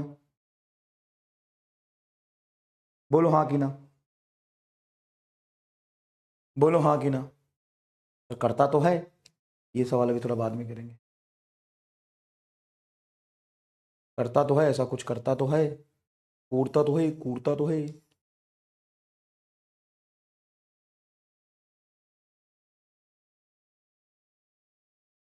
चलो, ये नीट 2013 का सवाल है, 13 या 14 एग्जैक्टली मुझे यार याद नहीं है। 13 मान लेता हूँ। सवाल पढ़ो और करो, सवाल पढ़ो और करो, हो गया तुम्हारा सिलेबस खत्म।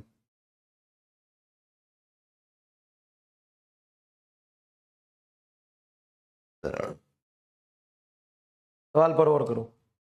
पोल क्रिएट कर रहा हूँ 60 सेकेंड का, नीचे डाल देता हूँ, करो। क्या the given IV curve, IV, ये आईवी कर्व है, ठीक है, ये आईवी कर्व है। IV curve for the semiconductor device, which of the following statements true? IV curve for solar cell where point A represent the open circuit voltage, A voltage और B short circuit current, मेरे हिसाब से तो ये सही है। At solar cell and point A and B represent open circuit, दोनों कैसे open circuit voltage होगा? Open circuit voltage and current, नहीं ओपन करंट कोई नहीं होता। It is a photo diode, ना फोटो डायोड नहीं, एलईडी भी नहीं है, ना तो फोटो डायोड है ना एलईडी है। क्या लग रहा, पहला सही लग रहा, ले भाई।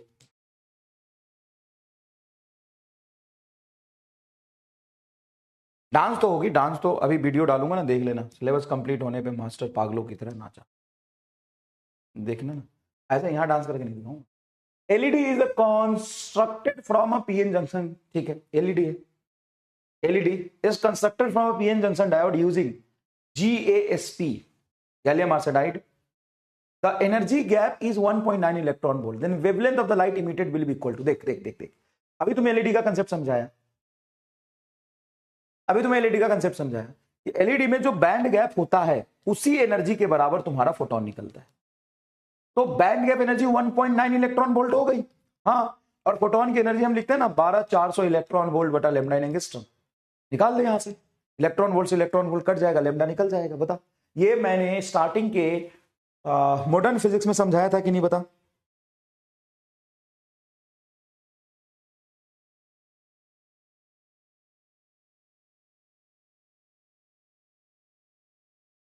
मॉडर्न फिजिक्स के स्टार्टिंग में समझाया था कि नहीं?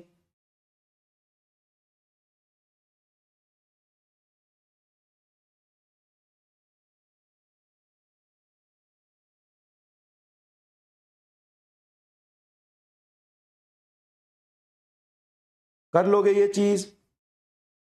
तो नेक्स्ट देखो, in PN junction photo cell, photo cell मतलब photo diode, the value of photo electromotive force produced by the monochromatic light is proportional to, in the solar cell हो गया क्या, फोटो सेल मतलब solar cell, value of photo electromotive force, photo electromotive force produced by the monochromatic light is proportional to,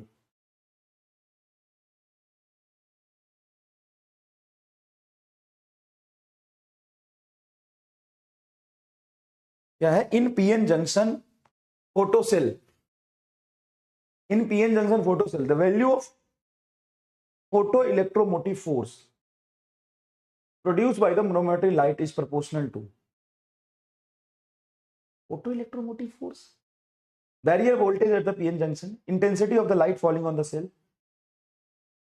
intensity तो current बताएगा, frequency of the light falling on the cell, barrier voltage, voltage applied at the PN junction, मेरे हिसाब से frequency आना चाहिए, क्योंकि ये कह रहा है PN junction photo cell the value of photo electromotive force मतलब EMF produce by the monochromatic light is proportional to, मतलब इस पीएन जंक्शन के क्रॉस जो ईएमएफ डेवलप होगा, ईएमएफ डेवलप होगा तो फ्रीक्वेंसी पे डिपेंड करता है, जितनी ज्यादा एनर्जी का आएगा, मतलब तुम्हें पता है ईएमएफ मतलब फ्रीक्वेंसी से रिलेटेड, और करंट अगर पूछता तो इंटेंसिटी से रिलेटेड, ये यूनिवर्सल ट्रूथ है, इंटेंसिटी का मतलब करंट, नंबर नंबर याद है, और एनर्जी या ईएमएफ वोल्टेज तो फ्रीक्वेंसी, फ्रीक्वेंसी याद है क्या, फ्रीक्वेंसी एक एनर्जी है, एनर्जी एक ईएमएफ एनर्जी और ईएमएफ पोटेंशियल है, और जो तुम्हारा इंटेंसिटी है वो करंट बताएगा।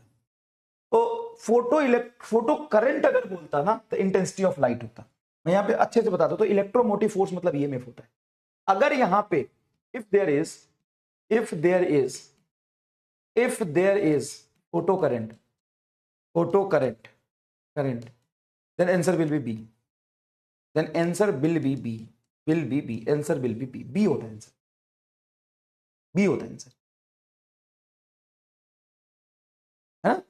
Photo electromotive force produce by the monochromatic light, मतलब मोनोक्रोमेटिक लाइट ने जो प्रोड्यूस किया है वो फ्रीक्वेंसी ऑफ द लाइट पे डिपेंड करेगा, अगर ईएमएफ पूछा है तो कहीं ना कहीं से रिलेटेड। ठीक है, ठीक है, ठीक है। नेक्स्ट देखिए, in the given circuit the value of current IL, मतलब लोड से जो करंट बहेगा, will be in milliampere, मतलब यहां से जो करंट फ्लो कर रहा है उसकी वैल्यू तुमसे पूछा है। तो ये 10 वोल्ट है, ये 5 वोल्ट है, मतलब डबल अप्लाई किया है। तो ऑब्वियस सी बात है कि बराबर बराबर होता तो, मतलब मान ले बेटा ये रेसिस्टेंस और ये रेसिस्टेंस बराबर होता, तो ऑब्वियस सी बात है यहाँ और यहाँ का पोटेंशियल बराबर होता। ये रेसिस्टेंस ज्यादा तो यहाँ पे पोटेंशियल ड्रॉप ज्यादा होगा, तो डायोड तो ऑन है, देख के पता चल रहा है। अगर डायोड ऑन है तो यहां से कितना करंट जाएगा ये पूछा, तो ये वोल्टेज इस वोल्टेज के बराबर होगा। हाँ, तो ये वोल्टेज यहाँ पे आ गया तुम्हारा 5, तो लोड का जो करंट होगा 5/1 किलो, मतलब 5 मिली एम्पियर इज आंसर, और आंसर आएगा, या मिली एम्पियर पहले से दिया है 5 लिख दे बस आंसर। भाई साहब जेईई मेन 2022 का सवाल है ये, सीधा 5 आंसर आ गया, कोई ज्यादा एनालिसिस नहीं करना है। देख रहा है तू, कोई ज्यादा एनालिसिस नहीं कर रहा, देख सीधा 5 आंसर आ गया। देख भाई साहब, इतना आसान सवाल कोई पूछता है क्या? चल, ये सवाल है सेशन रीजन 24 जनवरी 2023, जस्ट पिछले साल का 24 जनवरी 2023 का सवाल है। देख, given below are the two statement, ठीक है पढ़ लेंगे, हमें स्टेटमेंट पढ़ते हैं। एसर्शन ये रहा बेटा, photo diode are preferably operated in a reverse bias condition for light intensity measurement. हाँ सही है assertion. The current in the forward bias is more than the current in the reverse bias for a PN junction diode. हाँ, तो ये तो general statement बोल दिया, उससे ऊपर से रिलेटेड तो है नहीं, एक्सेप्ट रीजन तो नहीं है बेटा, एक्सेप्ट रीजन तो नहीं है। मेरे हिसाब से दोनों सही है, but not the correct explanation. मुझे तो बी लग रहा है, तुम बताओ, पोल क्रिएट कर देता हूं, तुम सोच के बताओ तुम्हें क्या लग रहा है।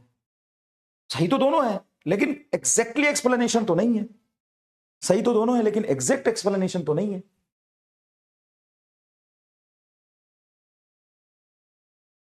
सही तो दोनों है, लेकिन एग्जैक्ट एक्सप्लेनेशन तो नहीं है।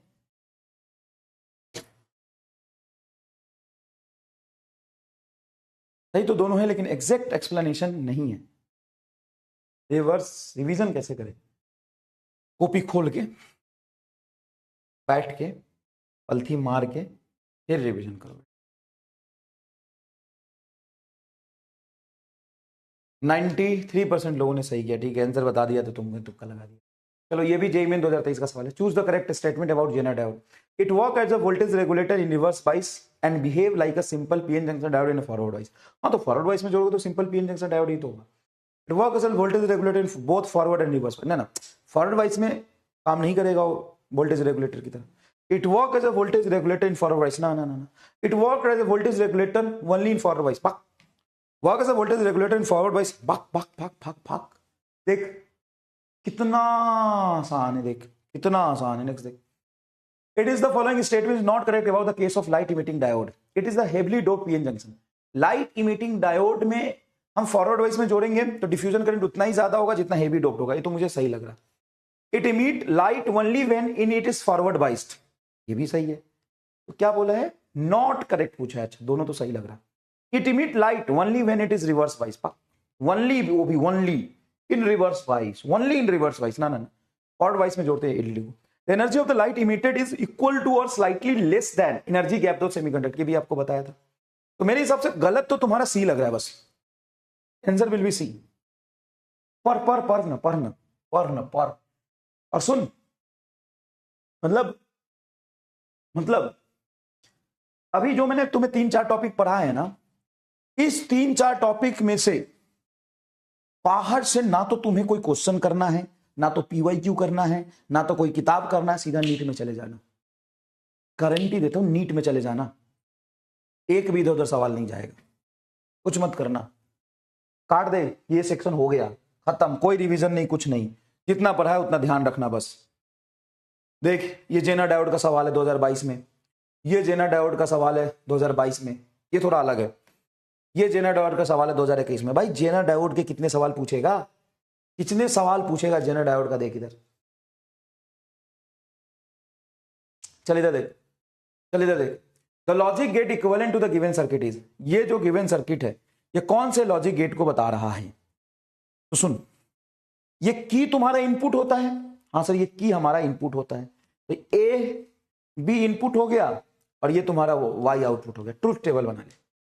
तो जब एक की मैं ऑन करता हूं और एक की, दोनों की ऑफ रखता हूं, 0 0, जब दोनों की ऑफ है तो ऑब्वियस सी बात है यहां से करंट इसमें चला जाएगा, आउटपुट 1 आएगा। हाँ। अगर मैं एक को ऑन रखता हूं, एक ऑफ रखता हूं तो करंट इधर से नहीं जाएगा, बल्ब से चला जाएगा तो ऑन हो जाएगा। पहले को ऑन रखता हूं, दूसरे को ऑफ रखता हूं तो भी 1 आएगा। लेकिन जब ये दोनों ऑन होगा तो इससे करंट नहीं जाएगा, 0। ध्यान से देख के बताइए नैंड गेट है कि नहीं? एंड गेट में ये हाई बाकी सब लो, तो नैंड में ये लो बाकी सब हाई, नैंड गेट। और मैंने तुम्हें बताया था, दो की को सीरीज में लगाते हैं और बल्ब को उसके साथ सीरीज में लगा देते तो एंड गेट होता है, और दो की को सीरीज में लगा के बल्ब के पैरेलल लगा दे तो नैंड गेट होता है। देख ये 2023 का सवाल है और नीट में भी ये कई बार पूछा है। बोल मजा आया कि नहीं? ये सवाल देख बेटा, जेई मेन 2023 का सवाल है, अच्छे से समझ। नैंड नैंड नैंड और नैंड आउटपुट पूछा है, क्या होगा? मतलब इस सर्किट के लिए बताओ बुलियन एक्सप्रेशन, मतलब ट्रुथ टेबल कैसा बनेगा? इसके लिए काम करते हैं। ये देख बेटा, ए है तो यहां पे डायरेक्टली ए जाएगा कि नहीं जाएगा? बोल, अगर ए है तो डायरेक्टली इस पे ए जाएगा कि नहीं जाएगा? हाँ सर ए जाएगा। यहां पे क्या जाएगा? बी जाएगा। यहां पे क्या आएगा सर? ए। यहां पे क्या आएगा? बी। यही बनेगा। ये NAND gate A dot B का प्रोडक्ट करेगा, तो ए डॉट बी का प्रोडक्ट और बार लगा देगा, ये जाएगा। ये यहां पे पहुंचा और यही यहां पे पहुंचा, तो यहां पे प्रोडक्ट किसका होगा? इसका और इसका। तो इसको मैं ए डॉट बी के बार को मैं लिख सकता हूं ए बार प्लस बी बार। हाँ सर लिख सकते हो।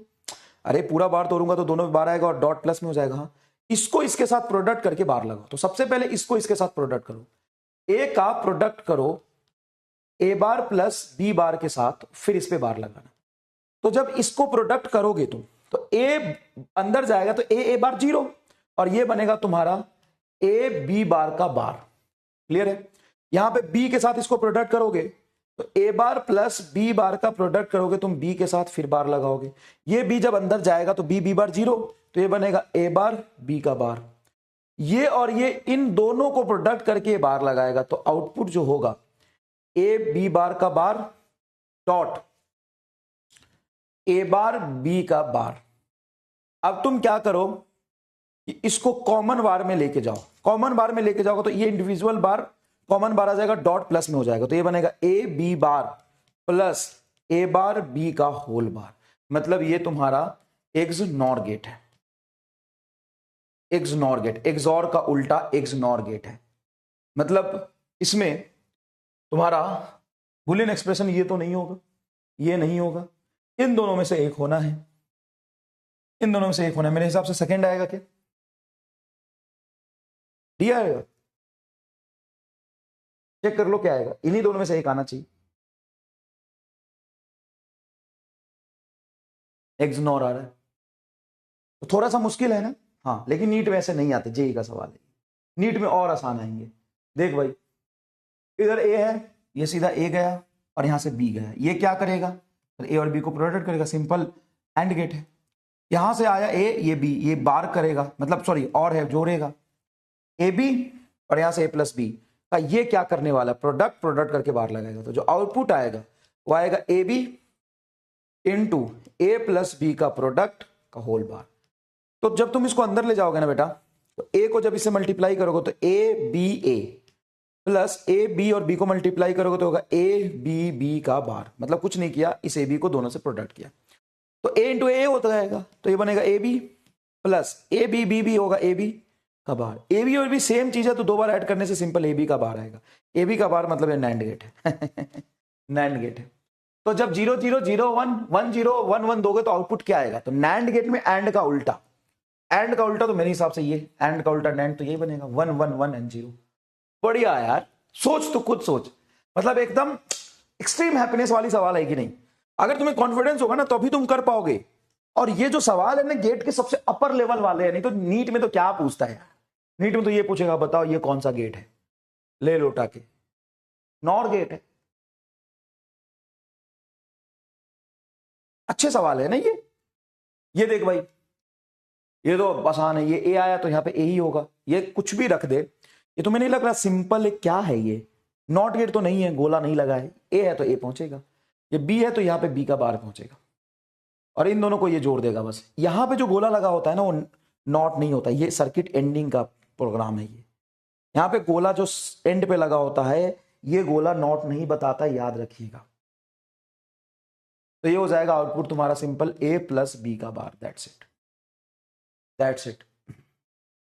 इसको करिए तो आसान है, ए यहां पहुंचा और एक ए यहां पहुंचा, यहां पे पहुंचा बी और यहां पे पहुंचा बी, ये क्या करेगा जोड़ देगा तो ए प्लस बी, और ये क्या करेगा ए डॉट बी का बार, ए डॉट बी का बार यहां आएगा, ए प्लस बी यहां आएगा, इन दोनों को प्रोडक्ट करना है अपने को।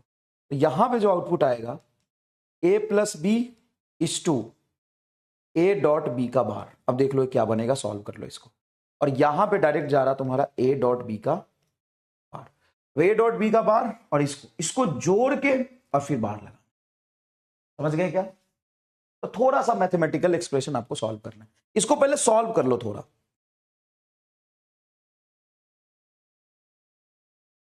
यहां पे क्या आ रहा है, ये आ रहा है ए डॉट बी का बार और इसको प्रोडक्ट करना है ए प्लस बी से, ये आ रहा है। तो ए डॉट बी का बार है, इसको खोलोगे तो ये होगा ए बार प्लस बी बार, इंडिविजुअल आएगा डॉट प्लस में हो जाएगा, इसका प्रोडक्ट तुम्हें करना है ए प्लस बी से, यही तो हुआ बेटा। तो ये हो जाएगा A bar A zero, B bar B zero, simple आ जाएगा ये A bar B plus A B bar, ये बनेगा। तो यहाँ पे पहुंचाइए, इसको खोल दोगे तो ये बन जाएगा A bar plus B bar, तो ए बार प्लस बी बार यहां से आया और ये आया, इन दोनों को जोड़ के फिर बार लगा दो, ये आउटपुट आ जाएगा। इतने मुश्किल नीट में नहीं आएगा, लेकिन होते हैं ऐसे सवाल, बनते हैं। अब जैसे ये सवाल है देखो, अच्छा जरूरी नहीं कि जेई में सारे सवाल मुश्किल ही आएंगे। अब जेई का सवाल ये है, देखो क्या है भाई, देखो क्या है, ये ए है और यहाँ पे सिंगल इनपुट नॉर गेट है, देखो और पिछवाड़ा टेढ़ा होता है तो और होता है, और के आगे नॉट लगाते हैं, single input nor, single input nor तुम्हारा क्या हो जाएगा नॉट गेट, ए बार ये क्या होगा बी बार, ये क्या होगा सी बार, ये क्या करेगा तीनों को जोड़ेगा, तो आई बराबर हो जाएगा ए बार बी बार सी बार और उसका बार लगा। तो यहां से जब ये बार तोड़ोगे, ये तीनों पे है तो बार तोड़ोगे तो बीच का साइन कन्वर्ट हो जाता है, तो ये होगा A double bar B double bar C double bar, तो सिंपल आ जाएगा ए बी सी, मतलब एंड गेट है ये, 3 इनपुट एंड गेट हो जाएगा। क्या हो जाएगा 3 इनपुट एंड गेट हो जाएगा। ये देखो कौन सा गेट है, देखो जेई मेन 2009 का सवाल है, ए बार और यहां बनेगा बी बार, ये प्रोडक्ट करके बार लगाएगा, तो वाई हो जाएगा A bar dot B bar whole bar, तो A double bar plus B double bar, Y is equal to A plus B, or gate, ये क्लास में कराया मैंने, ये मैंने क्लास में कराया है, ये क्लास में कराया है। ये भी देखो इजी सवाल है, ये भी मैंने क्लास में कराया हुआ है तुम्हें, ये भी मैंने तुम्हें इस क्लास में कराया है, ये सवाल भी ऐसे क्लास में कराया। इसमें क्या किया है कि must be 1 for the given logic circuit, the input value must be for gate output 1, for gate output 1 at R, मतलब यहाँ आर पे मुझे आउटपुट 1 चाहिए, तो इस आउटपुट 1 होने के लिए इनपुट को मैं क्या रखूं एक्स और वाई को, ये दिया तुम्हारा एक्स यहाँ पे और ये दिया तुम्हारा वाई यहाँ पे, कर दो इसको, आओ करते हैं, कैसे अटेम्प्ट करेंगे वो समझते हैं। तुम बिना बुलियन अलजेब्रा से भी कर सकते हो, जैसे मान लो x 0 और y 1 दिया हुआ है, तो मान लो x 0 है और y 1 है, ये 1 है और ये 0 है, अगर ये 0 है तो यहाँ पे क्या जाएगा 0 का बार 1 जाएगा, और ये यहाँ पे पहुंचा 1, ये यहाँ पे पहुंचा तुम्हारा ये 1 है 1 है 1 है, तो ये 1 का उल्टा 0 पहुंचेगा और ये तुम्हारा 0 पहुंचेगा। ध्यान से देखना, 1 1 को जोड़ोगे तो ये यहाँ 1 पहुंचेगा, ये 0 0 ये हो गया 1, 0 0 का प्रोडक्ट, सॉरी 0 0 का प्रोडक्ट 0 0 का उल्टा ये 1, 1 1 को जोड़ेंगे तो 1 1 ऐड होगा तो यहाँ पे 1 ही रहेगा, लेकिन 1 का उल्टा 0, मतलब ये तो नहीं हो सकता, ये तो नहीं हो सकता। x1 y1 दोनों को 1 ले लेते हैं, अगर ये 1 है, अगर ये 1 है तो यहाँ पे पहुंचेगा 0, और अगर ये 1 है तो ये पहुंचा 1, ये 1 का उल्टा 0 और ये पहुंचा तुम्हारा 1।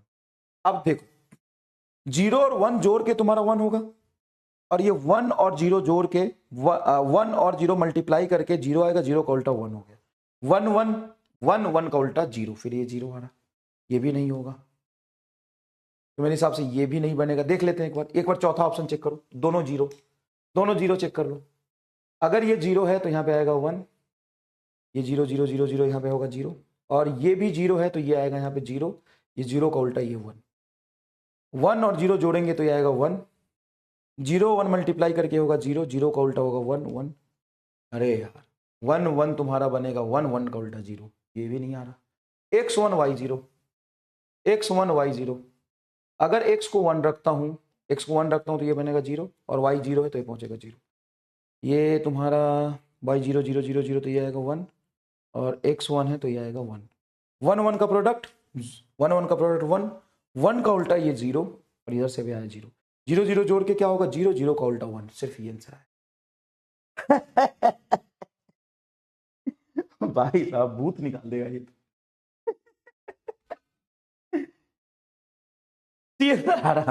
आ जाता है, ऐसे ऐसे सवाल आ जाता है, ऐसे ऐसे सवाल आ जाता है।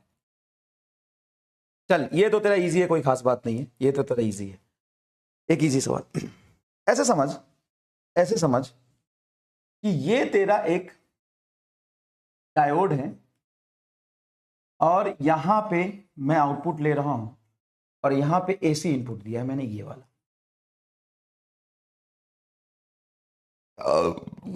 ब्रूम ब्रूम ब्रूम, इस रेसिस्टेंस के क्रॉस मुझे आउटपुट बताओ क्या है, आउटपुट बताओ क्या है जल्दी।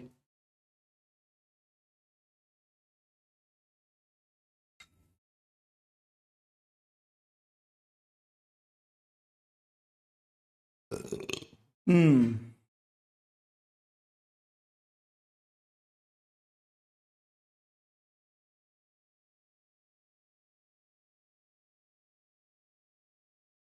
बताइए आलूस, बताइए क्या हो। तो सर ये हाफ वेव रेक्टिफायर है, तो जब ये ऊपर की तरफ पॉजिटिव रखते हो तो इसका मतलब ये होता है यहां पॉजिटिव है यहां निगेटिव है, तो ये फॉरवर्ड बाइस हो जाएगा, तो करंट ऐसे जाएगा तो आउटपुट मिलेगा। और जब इधर हाई है इसका मतलब होता है ये प्लस और ये माइनस, तो करंट का डायरेक्शन इधर जाएगा, इसको निगेटिव नहीं बोल सकते हैं, इसको हम बोल सकते हैं करंट अपोजिट डायरेक्शन से फ्लो करेगा, और अपोजिट डायरेक्शन को हम डायरेक्शन की वजह से इसको माइनस बोल देंगे, तो ऐसे जाएगा करंट, ऐसे ऐसे करंट यहां पे आएगा, तो ये अलाउ नहीं करेगा, तो यहां पे खत्म हो जाएगा, ऐसे ऐसे पाएगा। क्लियर है क्या, क्लियर है क्या हाफ वेव रेक्टिफायर एग्जैक्टली, हाँ सर हाफ वेव रेक्टिफायर है। अब मेरी बात समझ, अब बेटा अगर मैं इनपुट ऐसा देता हूं, इसी इनपुट ऐसा देता हूं, आउटपुट क्या मिलेगा, आउटपुट ये मिलेगा,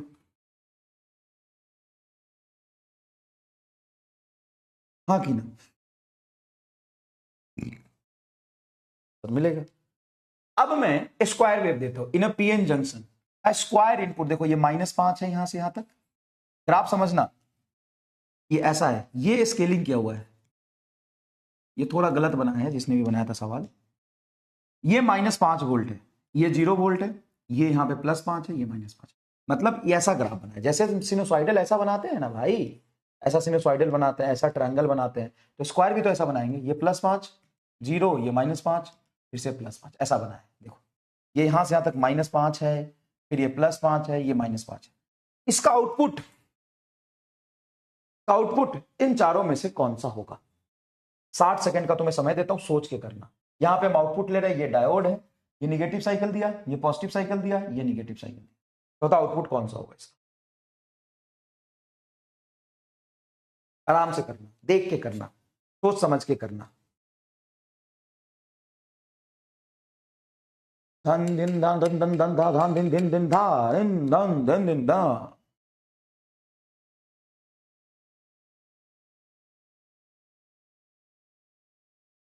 अभी तुरंत देखना कि इंस्टा पे जोरदार वीडियो अपलोड होगा डांस करते हुए एकदम धुआं धुआं उड़ाते हुए, अभी देखना तुम,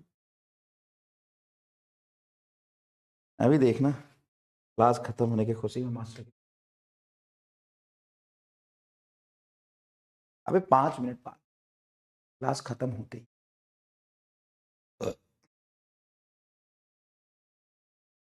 सर एक समोसा खिलाइए। बस यह भात जैसी शक्ल लेके समोसा की मांग कर रहे हैं। शर्म आ रहा है कि नहीं तुम्हें?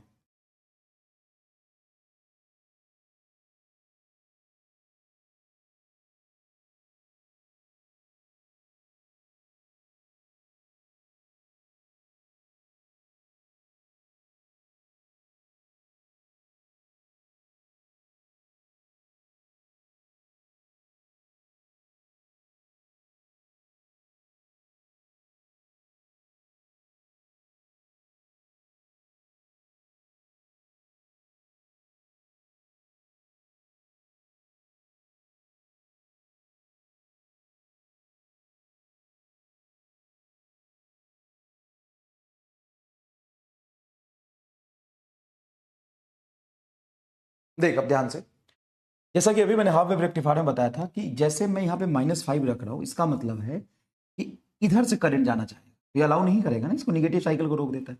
पॉजिटिव साइकिल को अलाउ करेगा, निगेटिव साइकिल को रोक देता है। इस तरीके का आपका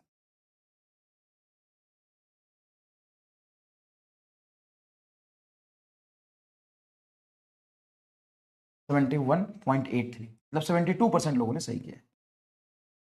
इसको 99% लोग गलत करते हैं और बार बार इस सवाल को पूछते हैं कि सर इसमें ये कैसे हुआ, ऐसे कैसे होगा। बेटा ध्यान से देख, सिंपल है, जैसा एसी में हुआ ट्रायंगल में हुआ ही होगा। ये निगेटिव साइकिल है, इससे करंट यहां निगेटिव साइकिल होने का मतलब कि जीरो के कंपेयर में यहां हाई है, तो यहां हाई है तो ऐसे करंट तो अलाउ नहीं करेगा ना, तो करंट ही नहीं जाएगा, तो यहाँ पे पोटेंशियल ड्रॉप नहीं मिलेगा।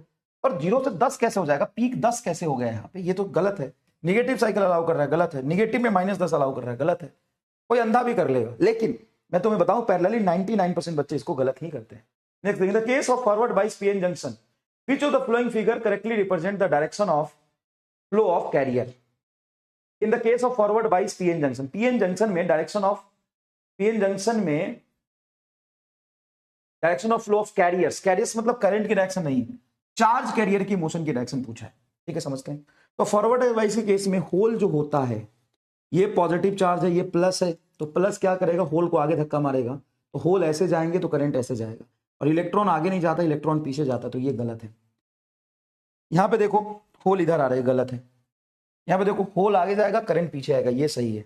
भाई चार्ज कैरियर का डायरेक्शन पूछा है, पी में होल होते हैं, होल आगे जाएगा और इलेक्ट्रॉन इधर आ जाएगा।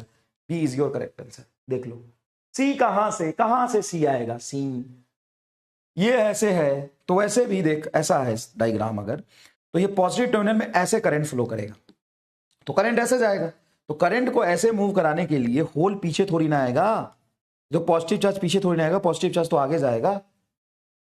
बी ही तो आंसर आएगा रमन, बी तो आंसर आएगा रमन। ठीक है, और जो मैंने आपको पीडीएफ दिया था न्यूक्लियर में जो मैंने आपको पीडीएफ दिया था, उस पीडीएफ में क्या था, पावर प्लांट चलो समझा देता हूं। न्यूक्लियर पावर प्लांट नहीं समझाया था तो थोड़ा समझा ही देता हूं, मैं ही समझा देता हूं।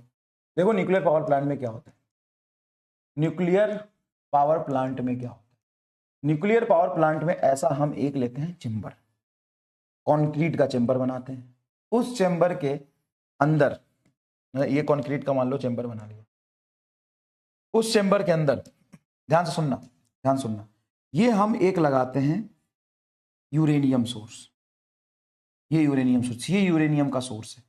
इस यूरेनियम सोर्स के अंदर एक कंट्रोल रॉड और लगा देते हैं ऐसा, जिसका हमारे हाथ में होता है एक्सेस, ये कंट्रोल रॉड है, ये कंट्रोल रॉड है। इस कंट्रोल रॉड का क्या काम होता है जरा समझाता हूं मैं। इस कंट्रोल रॉड का काम क्या होता है समझना।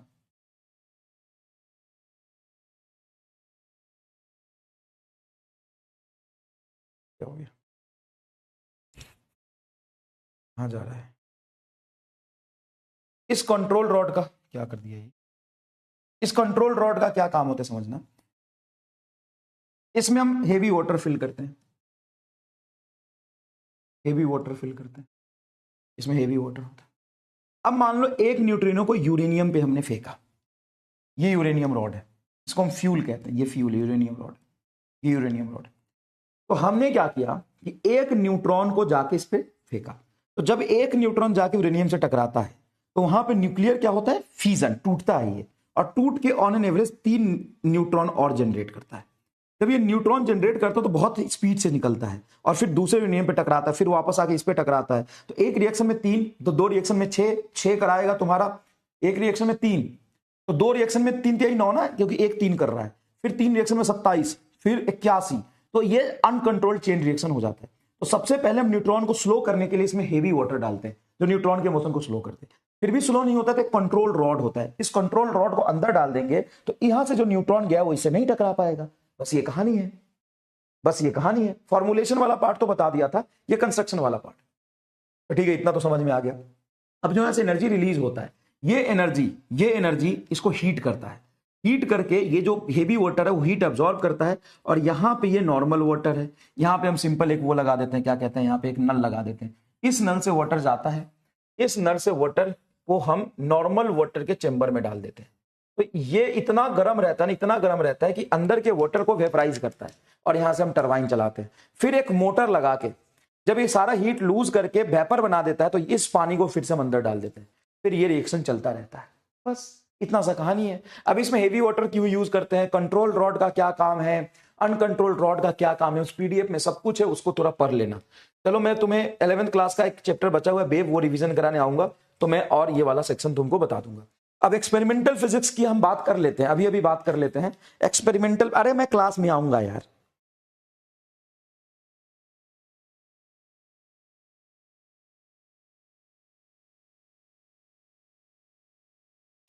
मैं तुम्हें,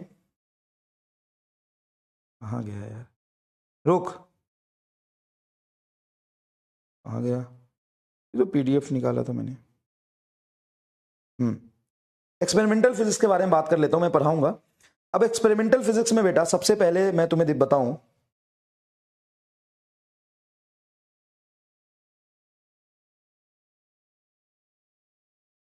एक्सपेरिमेंटल फिजिक्स में जो सबसे लास्ट टॉपिक है सेमीकंडक्टर से, वो है identification of diode, LED, resistor, capacitor from a mixed collection of such items. ये एक्सपेरिमेंटल फिजिक्स है। क्या तुमको नहीं पता?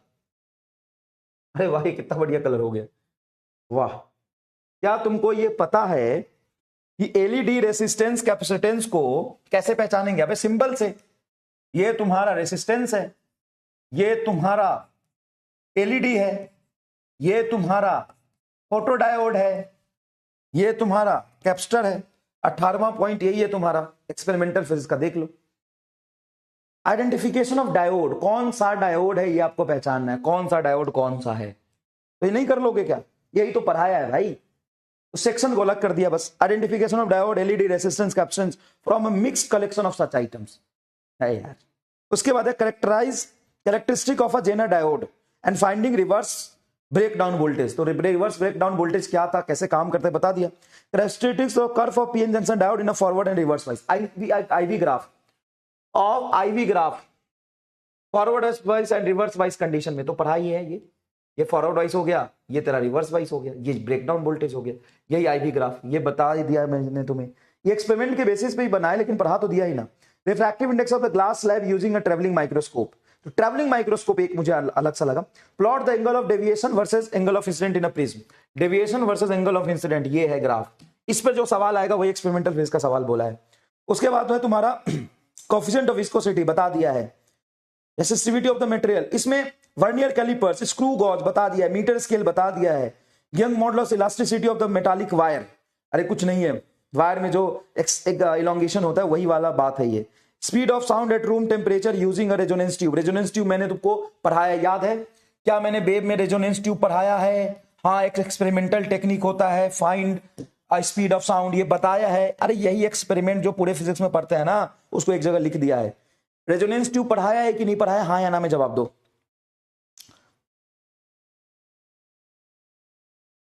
स्क्रू गॉज वर्नियर कैलिपर्स पढ़ाया है। एक मुझे ट्रैवलिंग माइक्रोस्कोप वाला नया लगा बस, और कुछ भी नहीं है बेटा, पढ़ाया था बस वही है। ट्रैवलिंग माइक्रोस्कोप एक नया लग रहा है, तो चलो मैं बता दूंगा, अभी रिवीजन कराने में आऊंगा ही तो बता दूंगा भाई। देख, सिलेबस तो मास्टर का खत्म होता है, बच्चे का तो दर्द शुरू होता है वहां से, ठीक है ना। सिलेबस तो सिर्फ मास्टर का खत्म होता है, बच्चे का तो दर्द वहां से शुरू होता है। असल में प्रॉब्लम यह है कि पढ़ तो बहुत लिया, लेकिन उसमें इंपॉर्टेंट क्या है, तो समेटना कैसे है।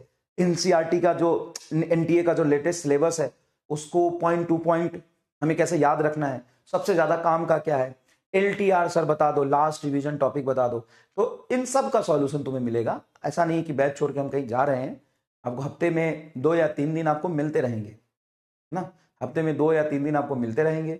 जो मैंने फुल लेंथ पेपर देने का प्रॉमिस किया था वो फुल लेंथ पेपर भी आपको मिलेगा और असाइनमेंट भी मिलेगा। और DPP सॉल्यूशन जो आप कह रहे थे, 1-2 चैप्टर का थोड़ा इंपॉर्टेंट है, वो मैं डाल दूंगा, जैसे रे ऑप्टिक्स का है तो DPP सॉल्यूशन भी करके मैं भी डाल दूंगा। DPP में बेटा 99% वही चीजें जो क्लास में कराया है, और 2-4 सवाल अगर नहीं हुए आपसे तो उसका सॉल्यूशन देखो, वो तो समझ ही लोगे यार, बहुत ज्यादा कोई दिक्कत वाली बात तो है नहीं, ठीक है। और उत्थान में बात करेंगे क्या कर सकते हैं, ठीक है, ठीक है, बाकी बातें करेंगे, फिर आएंगे हम करेंगे।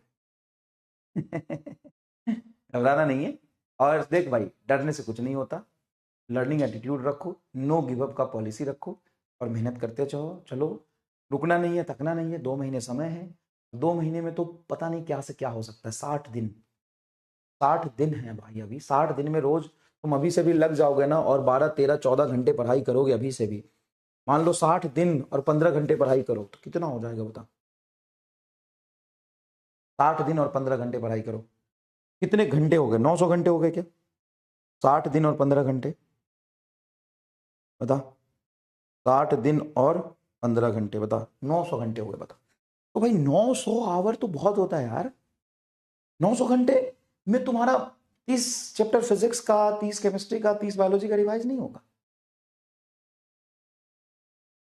900, अबे मान ले तू कैसा घबराता कैसे, मुझे समझ नहीं आता। 60 डेज है यहां से, चल मान ले 60 डेज है, चल 60 डेज है, 60 डेज में तुम्हें 30 चैप्टर फिजिक्स के, 30 चैप्टर केमिस्ट्री के और 30 चैप्टर बायो का। बेटा मैं गलत लिख रहा हूं तो मुझे करेक्ट कर देना, ये मुझे पता नहीं है कितने चैप्टर हुए सर। 90 चैप्टर, 90 चैप्टर, और मैं 10-10 घंटे ही लेता हूं इसमें से, मैं चल 10 घंटे ही लेता हूं, 10 आवर, तो 600 घंटे हुए।